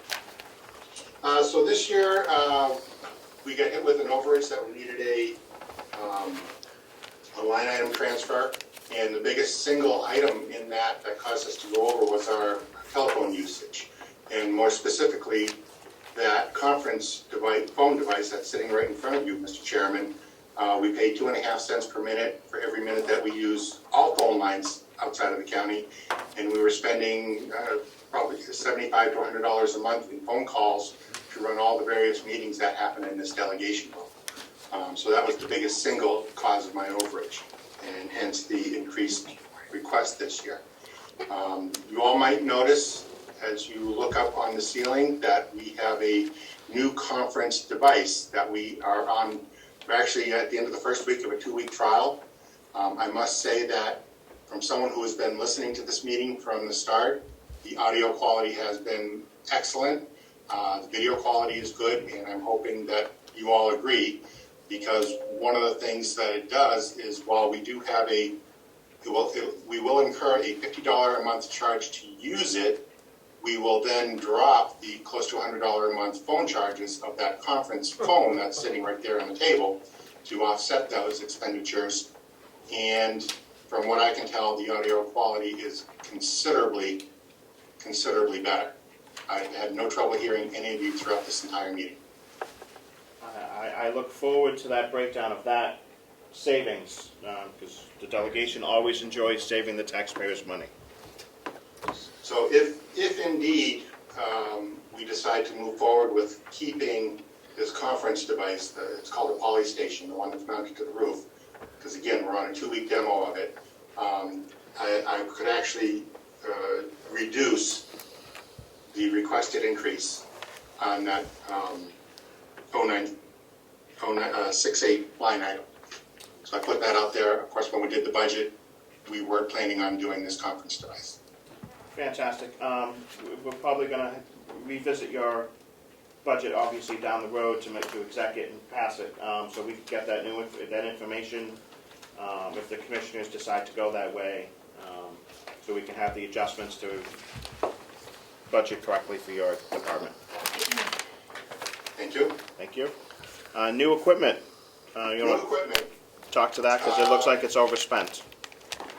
It's, well, it's gone up significantly, but many of you, hopefully most of you will remember that when I presented my budget last year, I significantly dropped my new equipment line because instead we purchased a new server, which was similar in price to what I dropped my request for. And that went into the capital expenditure budget rather than in my operating budget. I have no need for new servers for at least a couple more years, but I will be starting the next round of computer upgrades throughout the entire county, and hence it looks like a big increase this year, but when you factor in that I'm not requesting money in my capital expenditure budget, it really isn't a significant increase. Thank you. We're looking at the 21's budget, and you were over $26,000. Was there a transfer request for that? That can't be correct. I will have to get with finance, but I should not be over that amount. Outstanding. Thank you. Mr. Chairman, if I might. Sure. If we distributed the December 31st budget versus actual just a little while ago that we'd gotten from the CFO this morning and plugged into the Excel. She notes that in order to account for encumbrances that have been carried forward, a lot of the new equipment lines will now show over. Okay, but I just don't know where that money came from to encumber. Right. So just caution, I mean, when you're reviewing this, if you could just keep that in mind, and then at maybe your next meeting, she could provide more clarification on those lines. Outstanding. Thank you. That's the only explanation I have at this point. That's okay. Countywide contracts, Mr. Rich, now we can wrap you up. Again, there are just a few items there that don't belong to any one particular department, but contracts that support software that the entire county uses, namely my IT contract, our ACS accounting package, the virtual town hall, which is for our county website, and Checkmate, which does our time accounting and payroll. Thank you. Representative Cordelli. Thank you. I see a note of an added 9 months for deeds support, but I don't see that reflected in any numbers. I will verify that for you, Mr. Cordelli.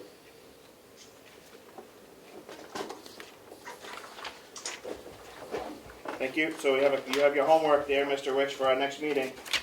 Yes, I do. I have my notes right in front of me. Outstanding. Thank you. Any further questions for Mr. Rich? Was there anything in capital? No, you had no capital expense. No capital expenses, Mr. Rich? That is correct. I have no capital expenditures requested this year. Thank you.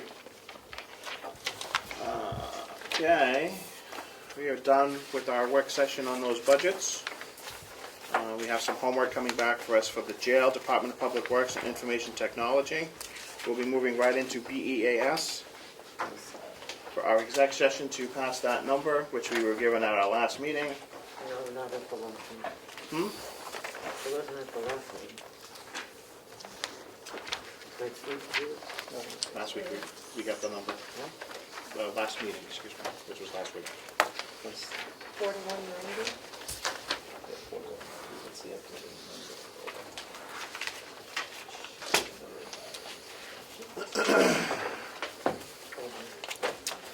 It is 536933. I wish I could tell you what page number it is.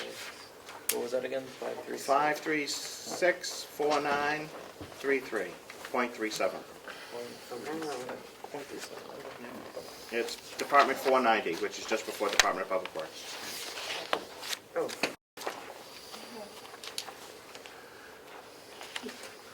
Do we have an incorrect number?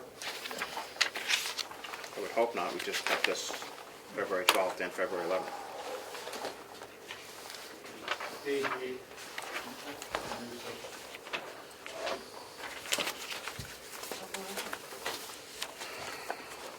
Okay.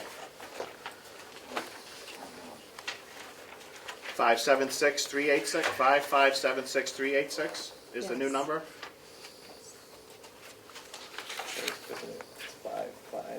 Representative Cordell. Would it be an appropriate time for a motion? It would be at the new number, because it looks like the 5364 is our old number. Right. So I would move BEAS for 2020 as $5,576,386. Is that That's an old number. That's an old number? I guess, I don't know. No, that's the new number is 5576. The old number is 5364. That's the only one we have. Yeah, that's, I've never seen any of the old numbers. Can I? Do Please. you mind? I don't mind at all. Okay. So you have your book in the packet today that says Carroll County Budget 2022 at the top. Commissioner McCarthy then passed out a document just a little while ago that says Carroll County Budget versus actual 2021. So there is no new number. That's it. It was last year's number. I was looking for the 22 line. I didn't see it. Yeah, but So this is our year end. This just shows you your year-end 2021. This is just for reference. Yep. This is what we're working on, which is December. Yep. Thank you. Does that make sense? 5576386 is the motion. Do we have a second? I'll second. Thank you, Representative DeShays. Any discussion on this number? It's on page 9 of 19 in our Carroll County handout this morning. Thank you. Department 4190. A number we really don't have a, we really can't dispute. Motion and a second. Any further discussion? Clerk, call the roll. Representative McDonald? Yes. Representative DeShays votes yes. Representative Bucco? Yes. Representative Umberger? Yes. Representative Cordelli? Yes. Representative Nelson? Yes. Representative Knurr? Yes. Representative Marsh? Yes. Representative Burrows? Yes. Representative Woodcock? Yes. Representative McAleer? Yes. Representative Smith? Yes. Chairman Avalani? Yes. Motion carries 13-0. Thank you very much. Second is the Sheriff's Collective Bargaining Agreement. What line is that? Is it- Should we get that? We have to do the agreement and then we can do his budget. And if we don't accept the agreement, then the budget changes. Did you send that to I did send it during your last meeting, I emailed it to the delegation, proposed.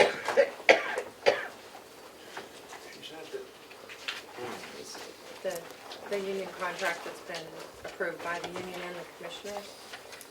I sent it out. Okay, I missed it, sorry.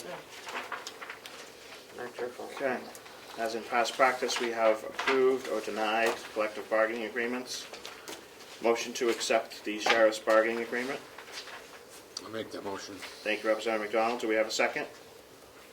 I'll second for discussion. Thank you, Representative DeShays. Sheriff Ashardi, you just want to give us a highlight of that bargaining agreement real quick?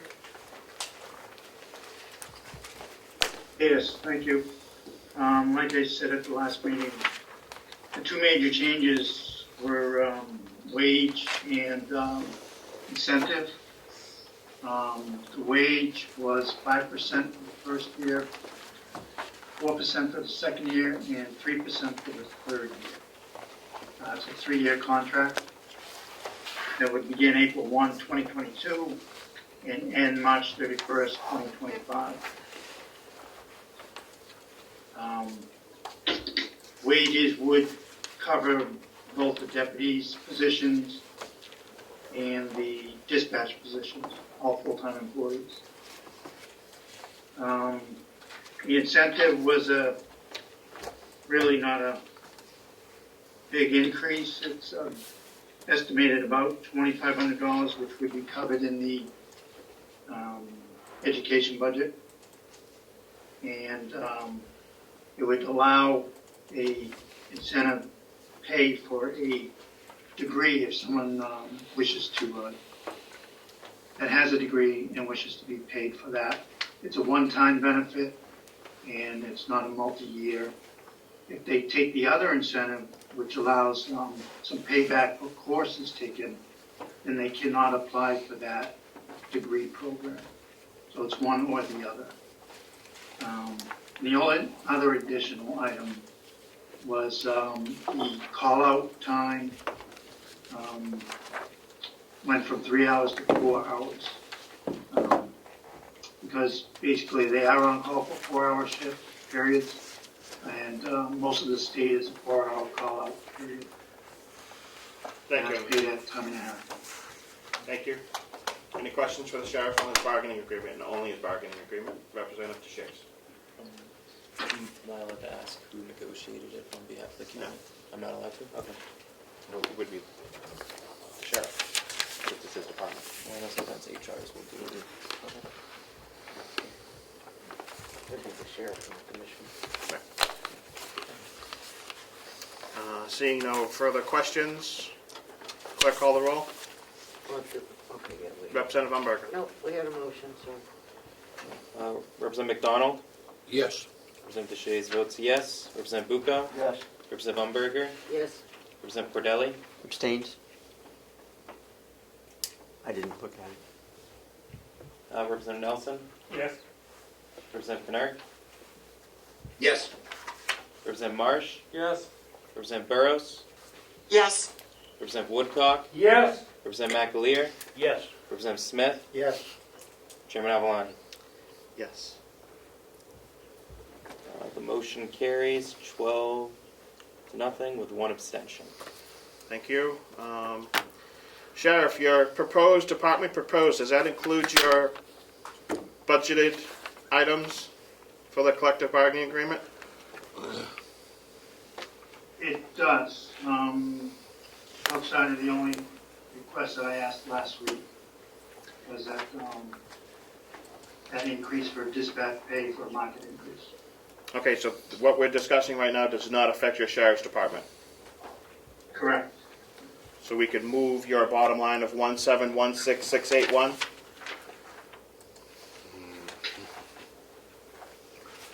Yes. Well, No. actually, I'm sorry.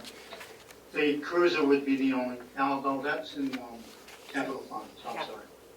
So yes, that bottom line is correct. What was the bottom line again?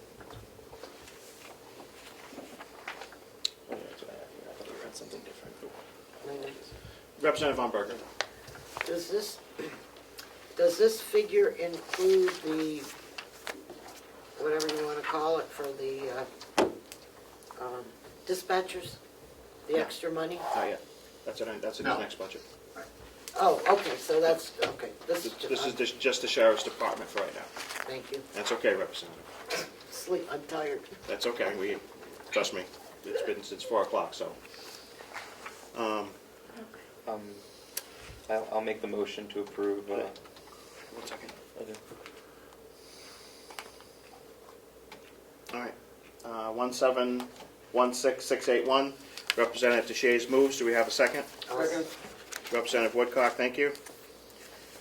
Any further questions for the sheriff on his budget? Clerk, call the roll. Yep, Representative McDonald? Yes. Representative DeShays votes yes. Representative Bucco? Yes. Representative Umberger? Yes. Representative Cordelli? Yes. Representative Nelson? Yes. Representative Pinard? Yes. Representative Marsh? Yes. Representative Burrows? Yes. Representative Woodcock? Yes. Representative McAleer? Yes. Representative Smith? Yes. Chairman Avalani? Yes. Motion carries 13-0. Thank you. Sheriff, you want to give us a quick overview of what you need changed in your dispatch lines? Thank you. For the dispatch, the only change was that I asked for a market increase for the dispatches, and it varied depending on the need.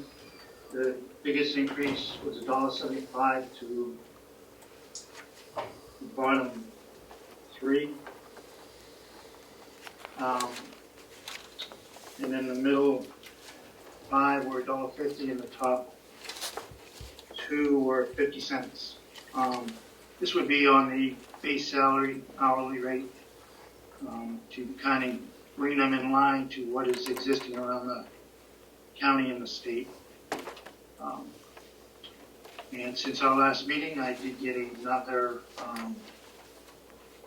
a resignation that would take place in March. And that was due to a higher rate of pay, and so that's where we're at. Thank you. I just have one question. Did the commissioners look at your increases and have they given their approval for you to come here? The comment I was told from the commissioners was that the budget was passed as was on that proposal of initial, and they would not look further to do anything further with the budget.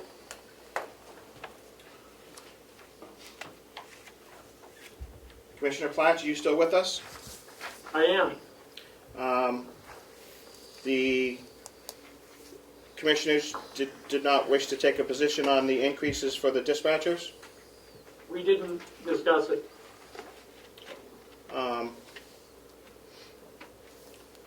Out of just sheer need, or you didn't have the time? So, I'm not sure how it came to us, but we did a budget back in December. That's the commissioner's budget. I'm not sure what you're looking for. I'm looking for the input from the commissioners on this, because last year we made some adjustments to the budget and we were given a little friction for it, so I'm looking to make sure that the commissioners are in agreement for the wage adjustment. Market adjustment. Market adjustment, because technically they're your employees. Well, the commissioners didn't discuss it, so. Representative McDonald. It's my understanding that they don't have to address it after December 1st. But the delegation is open to make any additional requirements to the salaries. You are correct, Representative McDonald. However, the chair asked for the input of the commissioners. I appreciate that. Yep. And given the fact that you gave Mr. Murray the go-ahead to bring his approval, his recommendation to the delegation, I would just be interested in why not the sheriff's dispatch changes. I'm not sure. I believe the two are the same. The sheriff, I believe, brought it to the delegation without bringing it to the commissioners. Correct, which is why I wanted it brought to the commissioners first, so we can get your input on it. So before we make an adjustment to the budget you presented to us. Okay. I can't speak for the other commissioners right now. We didn't discuss it. We did have a long discussion with Bob about the boilers. And his question was, should he bring it to the delegation? And we said yes. Let the delegation make a decision on the boilers. Thank you, Commissioner Platch. I think we ought not to do the sheriff until they talk about it.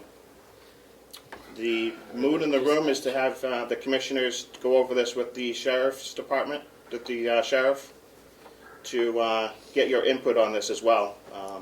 I know the chair would appreciate it, and I'm sure that the sheriff would appreciate your blessing on this. We're just talking about a higher salary here? Sheriff Bashar, do you want to give him an overview of what you're looking to do? Yes, this would be on top of what the contract was going to do. It's a market adjustment. Comparably, right now, the starting dispatcher is at $17 an hour. at Conway PD, starting dispatch was at $21.15. With this increase, our starting dispatch would still be $2 under the start of Conway PD. Yeah. But it's vitally necessary. We currently have 2 open positions in dispatch, and applications are rolling in slow because most dispatches around the state are making more money, beginning at more. We're facing similar problems in other departments too. We pay. Representative McDonald. Yep. There was a commissioner here at the last meeting when we discussed this. And I would think if the department heads went to the commissioners and said, we took care of it on December 1st, then it should be a mute issue for whatever they want to think. They've had the opportunity to say something. We've had the sheriff here and a few other department heads that have been sitting here depending on this budget to go through. And I don't know, do you object to this, Commissioner, this raise? Do your counterparts object to it? I can't speak for my colleagues. Yeah, they can't speak for that. Which is why I brought it up at the last meeting, which was last Thursday. Right. And they didn't talk about it when you were? No. No. Sheriff, are you okay to go one more meeting on your dispatch to review this with the commissioners, given the fact that Commissioner Platt seems a little bit more interested in taking care of it, at least giving a recommendation to the delegation moving forward?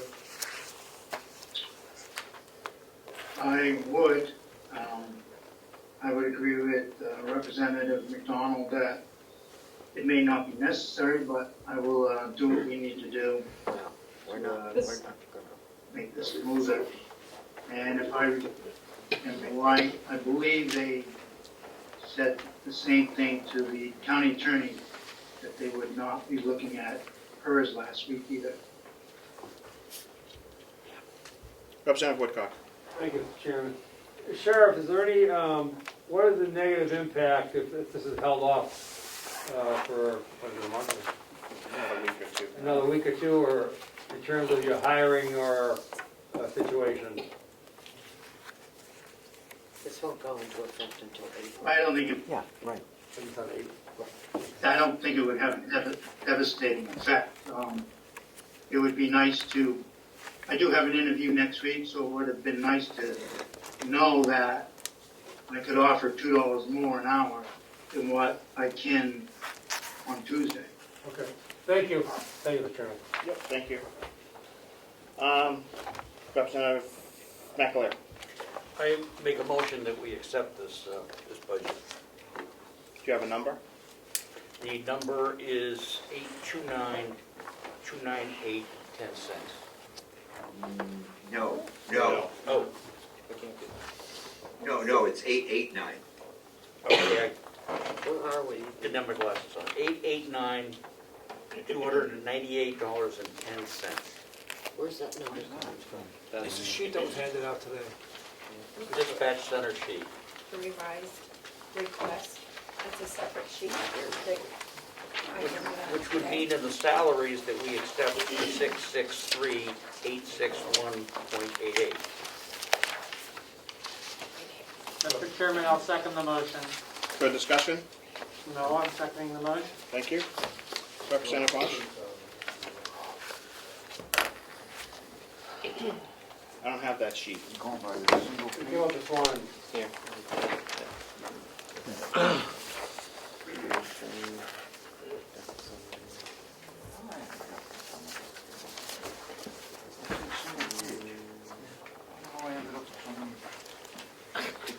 Tom, if you don't have a lot of paper, you know you're not in finance, right? Sheriff, are you comfortable with the 889,298 number? Yes, Chairman. Representative Umberger. Yeah. I'm not comfortable with putting in this market adjustment. Everything else is the same except for the market adjustment. That I think the commissioners need to discuss this. I don't think that we should vote on it until such time as the commissioners come back and say absolutely not, fine, we can overrule them. But until such time as we have a yes or a no on the part of the commissioners, I don't think that we should vote on to pass this. Thank you, Representative McAleer. Mr. Chairman, I think the commissioners made it obvious that they were leaving it up to us, and I think we should vote on this. Representative McDonald. I'm not sure, but I think when the registry was here, she presented a raise and also a 5% for market adjustment for her employees. I'm not sure if that went through the budget process. Or It did. It did, okay. Did you have a follow-up question? No, that's it, thank you. Representative Smith, Cordelli, Representative Smith. I have an operational question. So if the commissioners just say unanimously disagree with this raise, but we appropriate the money as a delegation, they are the employees of the commissioners. Don't the commissioners choose whether or not to spend that money on behalf of the employee? Don't they have that authority? That is my understanding, which is why I wanted their up or down support for this Correct. going forward. So follow, even Of if we course. appropriate this money as a delegation and they choose not to expend it, it's pointless. I think if the appropriation is made, the sheriff has the ability to request this expenditure from the commissioners, and more than likely, or if not, would be approved because he is an elected official and in charge of his own budget, which includes the dispatch center. Am I mistaken, Sheriff? That's correct. Again, it's, commissioners did present their budget. If the commissioners said no to my budget, I still would have the right to present my budget to the delegation as an elected official. Correct. Just to make sure there's no friction between the delegation and the commissioners, we were looking for at least an up and down for their moving forward on this. Representative DeShays.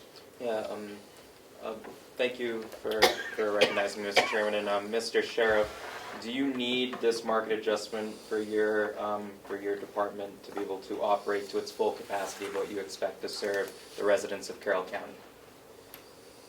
Most definitely, yes. Okay, thank you. Any further discussion? I move to table. Second. Thank you. Clerk, call the roll on the tabling motion. No, Representative McDonald. No. Representative DeShays votes no. Representative Bucco. No. Representative Umberger. Yes. Representative Cordelli. Yes. Representative Nelson. No. Representative Knirk. No. Representative Marsh. No. Representative Burrows. Representative Burrows. She's muted. You're muted. She's saying no on the picture. No? No. Okay, I'm gonna take that as a Read the lips. no, yes. We need to hear it. We do? Yeah. Okay. That's what I thought too. Yep. If you could fix your sound before we finish the roll call, that'd be much appreciated. Representative Burrows. Representative Woodcock. No. Representative McAleer. No. Representative Smith. Yes. Chairman Avalani. Yes. 1, 2, 3, 4, 5, 6, 7, 8. The motion fails 8 to 4 to 1. My apologies, Representative Burrows. Did we hear a vote from the representative? Representative Burrows, can we hear you now? I can hear you. Oh, okay, then how do you vote? I voted no. No. Okay. Thank you. Then, The original motion is from Representative McAleer, seconded by Representative Marsh. Clerk, call the roll. So, excuse me, the tabling motion failed Correct. 4 to 8. no, 9 to 4 now. No, okay, 9 to 4, right. Yeah, because I had to Right, update for yes. Representative Burrows. Correct. Let me just hold Before on. we, Discussion? Went 4 to 8. Representative Umberger? before we vote on this, the number that is provided is the sheriff's number. Correct. and not agreed to or anything else, agreed or not agreed with the commissioners. Correct. And so what this vote, if you vote yes, then you are overriding the commissioners and what their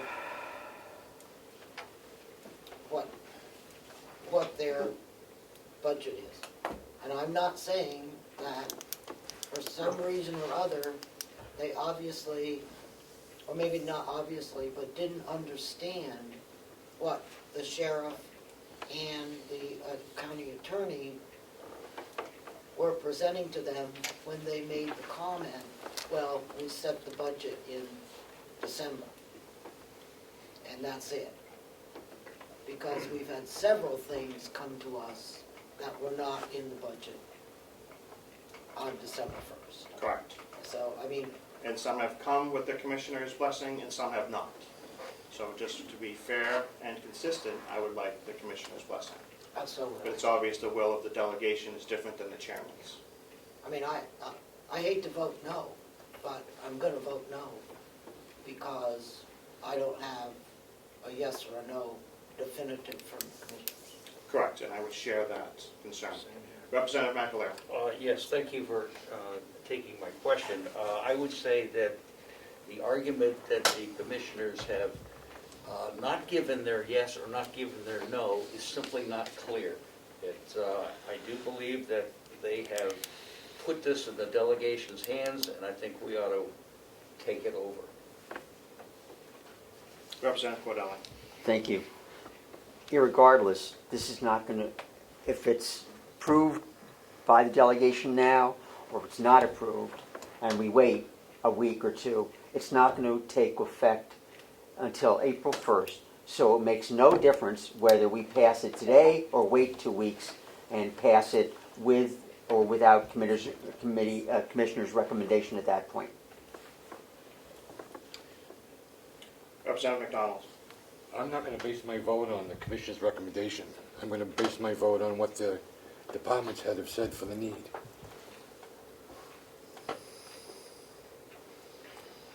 Representative Knurk has his hand raised. Representative Knurk. Yes, I would like to echo what Representative McDonald just said. I based my vote on the fact that I think that this is the right thing to do to bring us into a proper place to do a market adjustment for this job. And although it's true it will not take effect for a while, we need to be doing our recruiting, and we need to be able to recruit with the new number to have a better chance of getting somebody to do this job. As the sheriff just said, he has an interview coming up. Representative Cordelli. Before we reach the end of March, any budget line could be reconsidered and changed at that point. So to recruit now using a higher number might be a little bit misleading possibly. Any further? Representative McAleer. I think that recruiting now with the higher number sends a very clear message of the way we're thinking. Any further discussion? Clerk, call the roll. Representative McDonald. May I ask, what is it, can you please read the motion again, because we've had enough discussion, I'm not sure, I want to make sure we all know what we're voting on. Come on. Okay. I think I do too, but let's make sure everybody is agreeing. Yeah, so to approve the bottom line for budget 4142 at $889,298.10 for the Sheriff's Department revised budget. Thank you. Sheriff, and that's the number you're comfortable with, just for clarification? Yes. Thank you very much. Clerk, call the roll. Mr. Chairman, Ms. Siemens. we budget in whole numbers. 98. Yeah. Sorry, you just lost 10 cents, Sheriff. That's fine. All right. Everybody clear on the number? Clerk, call the roll. Representative McDonald. Yes. Representative Deshays votes yes. Representative Bucco. Yes. Representative Umberger. Abstain? Representative Cordelli, No. Representative Nelson, Yes. Representative Canary, Yes. Representative Marsh, Yes. Representative Burrows, Yes. Representative Woodcock, Yes. Representative McAleer, Yes. Representative Smith, No. Chairman Avaloni.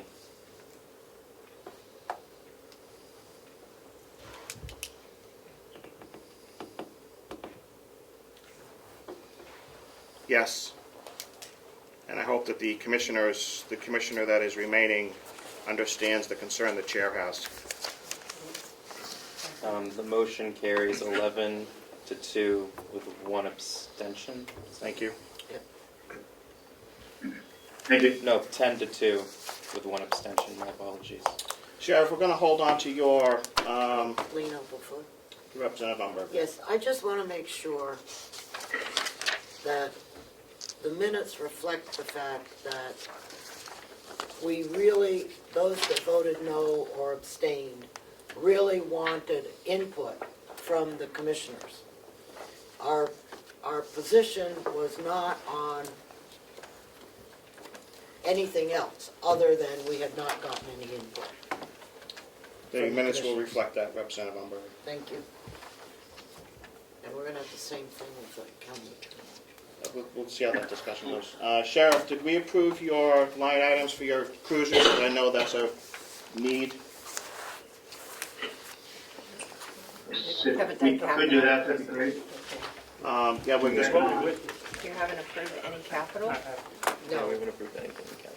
We're not going to do capital. You want to do it all at once?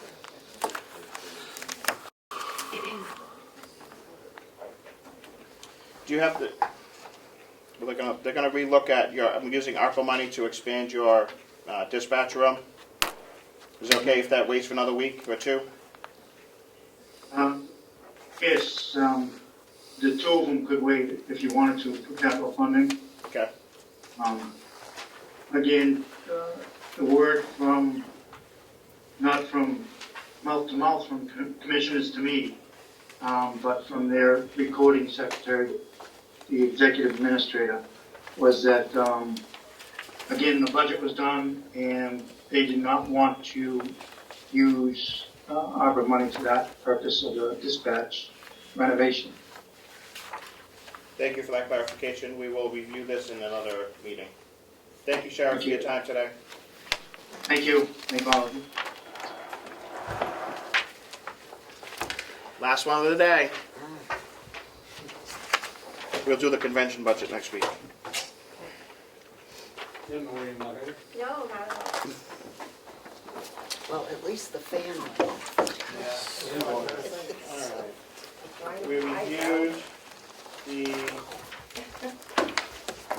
county attorney's budget at our last meeting. Through the discussions today. I provided, Mr. Chairman, I provided single sheets for her budgets that she requested increases. The county attorney's budget and the domestic violence prosecutor. Mr. Chairman, I'm going to have to wait for another appointment.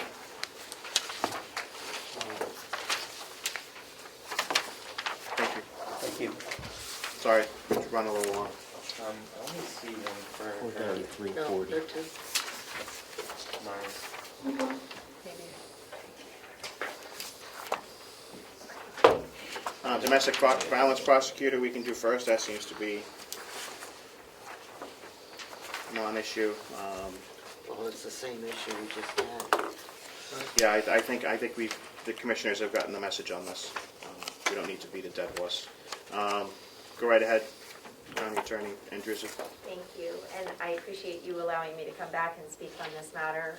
As I indicated last Saturday when I was here, since the time that we presented the budget to the commission and the budget was approved, I have lost several staff members based upon salaries.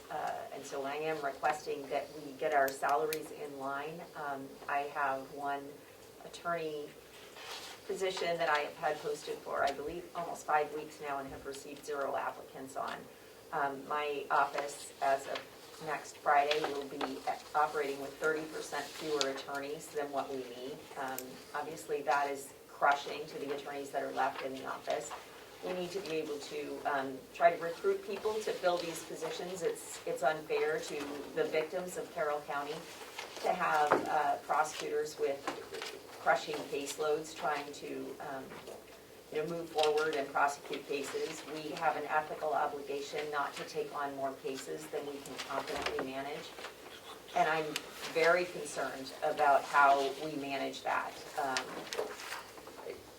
So what I'm proposing is an increase. It is still not as high as some counties, but this delegation has been very generous in approving other sort of benefits for the attorneys in the office, one of which is to allow them to have that clothing allowance like the sheriff's department and other law enforcement agencies have. And also there is a small student loan reimbursement as a retention at the end of every calendar year that an attorney stays in the office. And to me, that should be counted as part of the salary. So we are proposing that we go to $78,000 for a starting salary and move the attorneys that have stayed on as if they had started at that salary as well. My budget is still only going up by 1.8%, even with that. So the primary budget for my office, so it's a $13,000 increase, and I think that it provides a significant benefit to the county for us to do that. I also would reiterate what the sheriff said, that is in recruiting people, and I have a pressing need to recruit people, in recruiting people to be able to tell them that we believe that the salary is going to be actually something that is going to be able to bring other people into our office. And hopefully we can fill the positions that we have available. So that is why I have asked for that increase in my budget. Thank you. The domestic violence prosecutor is 140686. Do we have a motion to approve? I'll make the motion. Thank you. Do we have a second? Second. Thank you, Representative Bucco. Representative Umberger. Yes, did the commissioners weigh in on the salary increase for the attorney? I went to the commission meeting on Thursday and spent quite a bit of time. The commissioners did not vote on that. They indicated that I should bring it to the delegation.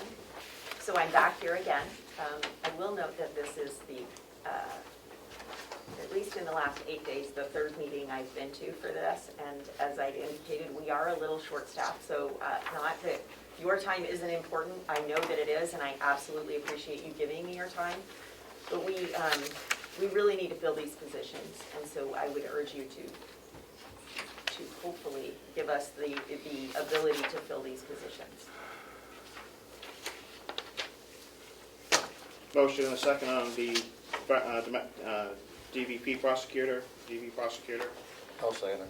It's already been seconded. Representative McAleer. Thank you, though. You said it. It was Representative Bucco was the second. All right. Representative Woodcock. Thank you. Can you, are we looking at, I don't think I heard the same numbers. I'm on the handout, I just want to make sure I'm in the right ballpark here. I'm on the handout that was distributed this morning. Yep. The number is 140? 686, yes. Okay, thank you. Department revised Okay. number. Yep. Thank you. You're welcome. If I may. Sure. Thank you. I had also proposed that these two budgets be combined, and the commission had voted against that. I would ask that you combine it. It does give me, as a department head, more flexibility when I'm filling positions than moving an attorney from one department to another. I think when we created this, that this was going to be a standalone department, given that it was a new position. So I think we'll just keep it the same way for this year. If commissioners want to revisit that next year, we certainly can. This is the importance of having the commissioners' input. Motion and a second. Any further discussion? Representative Smith. Thank you, Mr. Chairman. I do support the appropriation. I understand the need, but again, I reiterate what we just discussed earlier on the dispatch budget.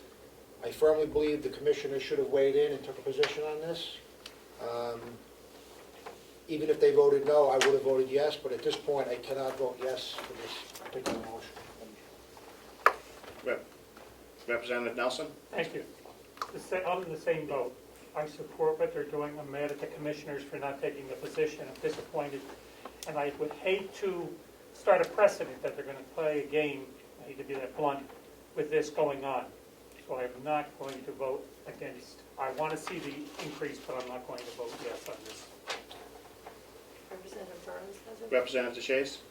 Yeah, I was just gonna say, to my understanding, it sounds like the county attorney brought it to the commissioners, and in bringing it to them and asking for their opinion, them not, providing, having up or down vote, I think that was them exercising their opinion that they wanted us to make the decision, is what it sounds like on that front. Maybe I'm mistaken though, but that's what, the county attorney was told to bring it to us. Then I think, might be within our purview in the budget process to, consider the merits of this and to vote on it. Representative Umberg, I think you can explain a little nicer than I can. Okay. Go ahead. The county attorney came to us last week with this increase, okay? It had not gone to the commissioners.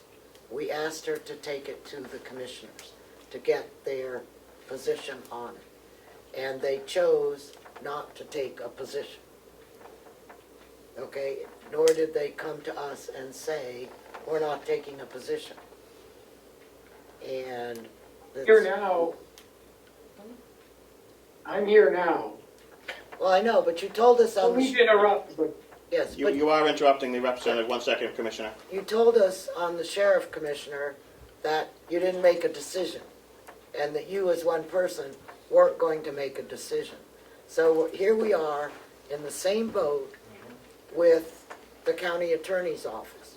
The difference between the sheriff and the county attorney is several $1,000s. It's $13,000 per employee.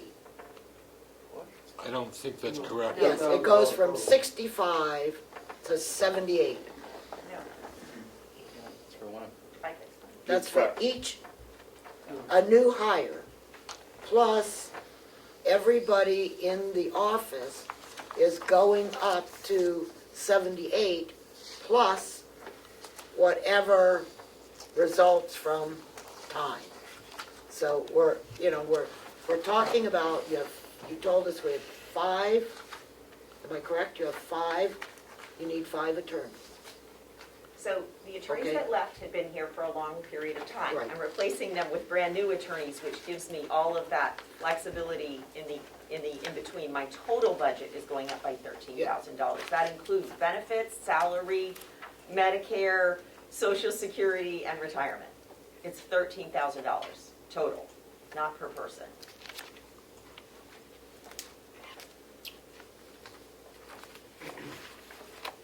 Follow up, Representative Umberger? No, I'm in the same boat. It's like. I really- Representative Can I Burrows? ask a question? Yep. Okay, I just wanna, I agree with Representative Duchesne, and I feel like we're playing a game of whack-a-mole with this budget, and I don't think it's fair to, the department, I don't think it's fair to the people of, citizens of Carroll County for us to keep moving this back and forth, and I think the commissioners made their decision when they did not come out for or against, and I think we should be voting on it today. Thank you. Any further discussion? we hear what Commissioner Platt was going to say. Commissioner Plass, do you have a comment? Yeah, I would, a couple of comments. The commissioners are not playing a game here. The commissioners did submit a budget. When the sheriff, we never considered it. It was never discussed before us. I got an email saying that the delegation wanted us to use ARPA money for dispatch. That's all I got. And I didn't know anything about this increase from the sheriff. It was never discussed with us. This one was, but my understanding when it was discussed, that it was a bump in starting salary from 62 to 78. Do I have that number correct, or? 65. 65 to 78, which is a $13,000 bump and a commensurate bump in everybody else. But what I'm hearing now is it's only a total $13,000 increase. Is that per person? Matthew, that's because the people that have left are higher than 78,000. But what about the people that did not leave? Well, they're gonna get a bump in salary, and I guess what she's saying is, it all balances out, except for $13,000. And we did not take a position on it. And it's up, this is an elected official. She runs her department, she sets her salaries. So it's up to you whether or not to appropriate the money. Thank you, Commissioner Platch. County Attorney, do you have any clarification on that? Because it seems to me that there is So the Some- people that I have left Yep. are my deputy. Yep. And then I have 2 attorneys who have been prosecutors for 8 months, and myself. And we have, sorry, I'm gonna get a little upset about this because we just need clarification we because are everybody has questions. overwhelmed, and I don't think I can express that in any clearer terms. And we have to hire these positions in, and the only way I'm gonna be able to hire these positions in is to raise the salaries so that we're at least close to the other counties. Mr. Chairman? Representative Chase, did you have a question? I didn't have a question, I just had a comment, but I can wait for. Thank you. Representative Woodcock. So I want to make sure we're back with apples and oranges here. The $13,000 is reflected in the county attorney budget. The budget currently on the floor, if I'm right, is the domestic violence prosecutor? Correct. Okay. So that's not 13, but that's 7. Correct. Okay. That's all. Thank you. We're kind of commingling the budgets a little bit. Okay. Which the commissioners don't want. DB Prosecutor 140686 has been presented. There's a first and a second. Any further discussion? Clerk, call the roll. Yeah, Representative McDonald. Yes. Representative Shays votes yes. Representative Bucco. Yes. Representative Umberger. No. Representative Cordelli's not here anymore. Representative Nelson. Yes. Representative Knurk. Yes. Representative Marsh. Yes. Representative Burrows. Yes. Representative Woodcock. Yes. Representative McAleer. Yes. Representative Smith. No. Chairman Avalani. Votes yes, and I think the commissioners understand my frustration at this point. And I'm Motion sure that passes the 10-2. county attorney does as well, and the sheriff. Mr. Chairman? Yes, I just asked that the Representative. minutes accurately reflect my statements earlier as to why I voted no. Of course. Yep.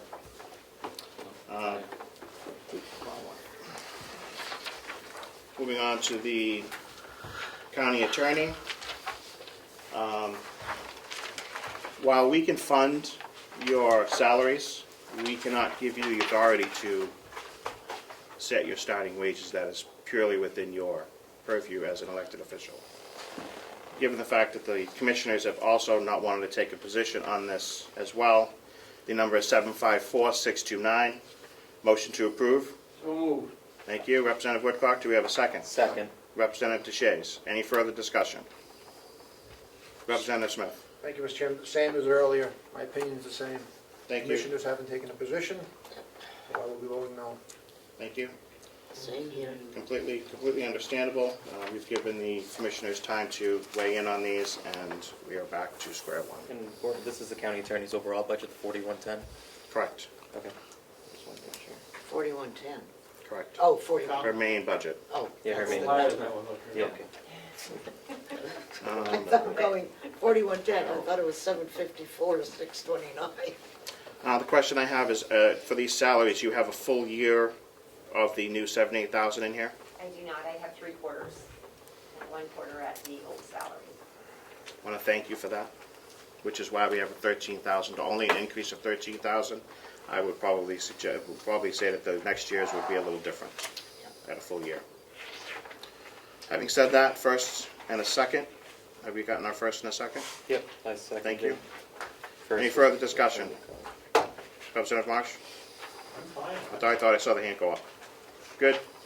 I just want to make a quick Representative DeShays? I just want to say I appreciate the commissioner's comment and him being able to weigh in, and I think it made perfect sense from his perspective, and so I just want to thank him. That's all. Clerk, call the roll. Representative McDonald. Yes. Representative Shays votes yes. Representative Bucca. Yes. Representative Umberger. No. Representative Cordelli. Oh, he's not here, my apologies. Representative Nelson. Yes. Representative Knirk. Yes. Representative Marsh. Yes. Representative Burrows. Yes. Representative Woodcock. Yes. Representative McAleer. Yes. Representative Smith. No. Chairman Avaloni. Yes. The minutes will reflect what needs to be reflected. Ms. Simmons. Motion carries 10-2. Thank you. Victim witness, I don't think there was any changes to that. I thought we accepted it at our last We did. meeting. Thank you. That was Revenue was the same. Did we approve the diversion? No, we're holding on more information. Thank you. Did we get that information? Unsure. It was requested by Representative Umberger. Did you get your information? I got information. Would you be willing to make that motion? No, Okay. because I'm still not sure. What is the diversion budget? Is it on? Yeah, the diversion budget's only a, no expense, only revenue. Oh, it's in the revenue section? Yeah. No, there is an expense. I thought there was an expense. Well, you have to have an expense in order to have a revenue. Correct. It's under the, So there's no, it's a zero-sum game. And if I heard the county attorney last time, this was implemented by her and not necessarily with the approval or the agreement of the commissioners. And she indicated, if I'm not mistaken, that it was within her authority to do that. And my concern is that I don't necessarily have a problem with a diversion program, but I do have a problem if it extends beyond first-time offenders. And that's my concern, because we're talking about felonies, and we're talking about going, having a plan. And I think you told me 85% made it through the diversion program in Grafton County. That is about the average, yes. And so, I just am ambivalent. Representative Shays. can I make a motion? Certainly. Yep, I'd like to motion to approve the new diversion program budget with a bottom line of $5,700. Motion first. Second, Representative Knirk. Was that right? Yes. Thank you. Any further discussion? I can speak to my motion. That's okay. May I? Representative Knirk. I would think that 85% with this group of people is actually a pretty good number. We're not dealing with people, going to college. Actually, even college doesn't get that good. So I think that that's a fairly reasonable number to expect, and I think that the county prosecutor, county attorney should have the flexibility to be able to decide who needs to be charged. She already has that flexibility, and what the various dispositions should be, and I think that we should support ideas that may work toward rehabilitation rather than punishment. Thank you, Representative Knirk. Representative Shays. I just wanted to comment. I spoke with Representative Crawford about this because I had some confusion too about how successful it would be, and she knows someone who works on the diversion program over in Belknap County and attested that it is a well thought out, well working program, and I have full faith in our county attorney to be able to carry out this program with this very small budgeted amount. Representative Humber. Yes, this budgeted amount is not budgeted. It's to cover revenue that'll be coming in. So it's not what you would call a budget. But you have to approve it, I guess, as a budget because it's a in and out kind of thing. And understand, I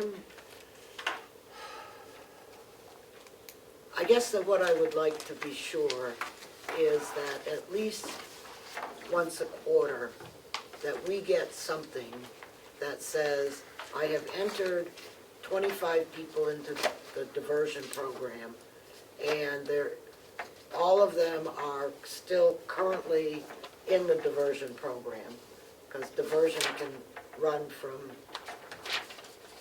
6 months to a year to 2 years, depending upon what the problem is. But I would certainly like to have some sort of follow-up that says we're doing well or we're not doing well, or here's what the problem is. I don't care who they are, but just that we know that the program is positively progressing. County Attorney Andrewsy. Thank you. I just wanted to clarify for the record, I don't believe that I am required to bring a new program to the commission, but I actually did bring this program to the commission, so I just wanted to correct that misperception, and they approved it. So a diversion program is simply a decision on how to proceed with prosecution, which is entirely within the purview of the county attorney. I believe that is exactly why I was elected, to make decisions about how to dispose of cases, and I don't believe it would be proper for me to have anybody else telling me how to do that. So I do think that it is something that I did bring to the commission because I was interested in it, and I wanted to ensure that the commission was aware that I was implementing it. I also took it to the judiciary, and I also took it to the public defender's office. We have worked on this extensively, and I did bring in all of the stakeholders. Even though I'm not required to, I do think that it's better to have buy-in from all of the stakeholders, and so we have done that. Thank Question? you. Representative Burrows. Yeah, I just want to say that I feel like we're trying to micromanage an incredibly competent person who's been elected to do this job, and I think we should let her do her job. And we are extremely competent. Thank you. I don't think the question is just the competency, is just to make sure that the program is successful. Any further discussion? Clerk, call the roll in your motion. Yep, Representative McDonald, Yes. Representative Shays votes yes, Representative Bucco. Yes. Representative Umberger, Yes. Representative Nelson, Yes. Representative Kennard, Yes. Representative Marsh, Yes. Representative Burrows, Yes. Representative Woodcock, Yes. Representative McAleer, Yes. Representative Smith, Yes. Chairman Avalani. Yes. Motion carries 12-0. Now we have to approve revenues here? We do. I can't even find it in the revenue. I was just going to, if I could, add a comment to that. So the commissioners did approve the expense side, but they didn't include this in the revenue, but it's just an offset. So it doesn't have an account number yet, but one could be. We will, yes, we will be expecting we just need to know where it's going, that's all. We just needed your blessing to put it in the revenue, and then we'll get an account number created, right? Yes. So, I know, it's just one little line somewhere. Here, it's right on the bottom. It should be right on the bottom. Oh, I see now. County Attorney New Revenue Warrant. It's the very last thing. Oh, there it is. Yeah, I knew it was. I'll make the motion. The little 5702. Yeah. Moved by Representative Shays. Do we have a second? Thank you, Representative Bucco. Any further discussion? Just make sure I got those. what number are we looking at? We're at the very end of the revenue budget. Last page of revenue. On the back page. Oh, I didn't Representative find Umberger. it. Right there on the very bottom.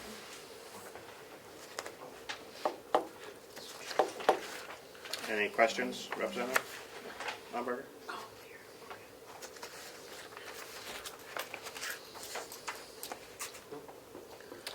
Clerk, call the roll. Sorry, I'm just finishing writing up my motion. Okay. Representative McDonald, Yes. Representative Shays votes yes. Representative Bucco, Yes. Representative Umberger, Yes.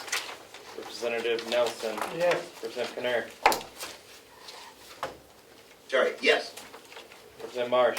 Yes. Representative Burrows. Yes. Representative Woodcock. Yes. Representative McAleer. Yes. Representative Smith. Yes. Chairman Avaloni. Yes. Today's revenue 307. Motion carries 12 to nothing. Thank you. You're all done. We'll hold the convention budget because we're a little bit over time. Any other business coming before the delegation? Seeing none, any public comment?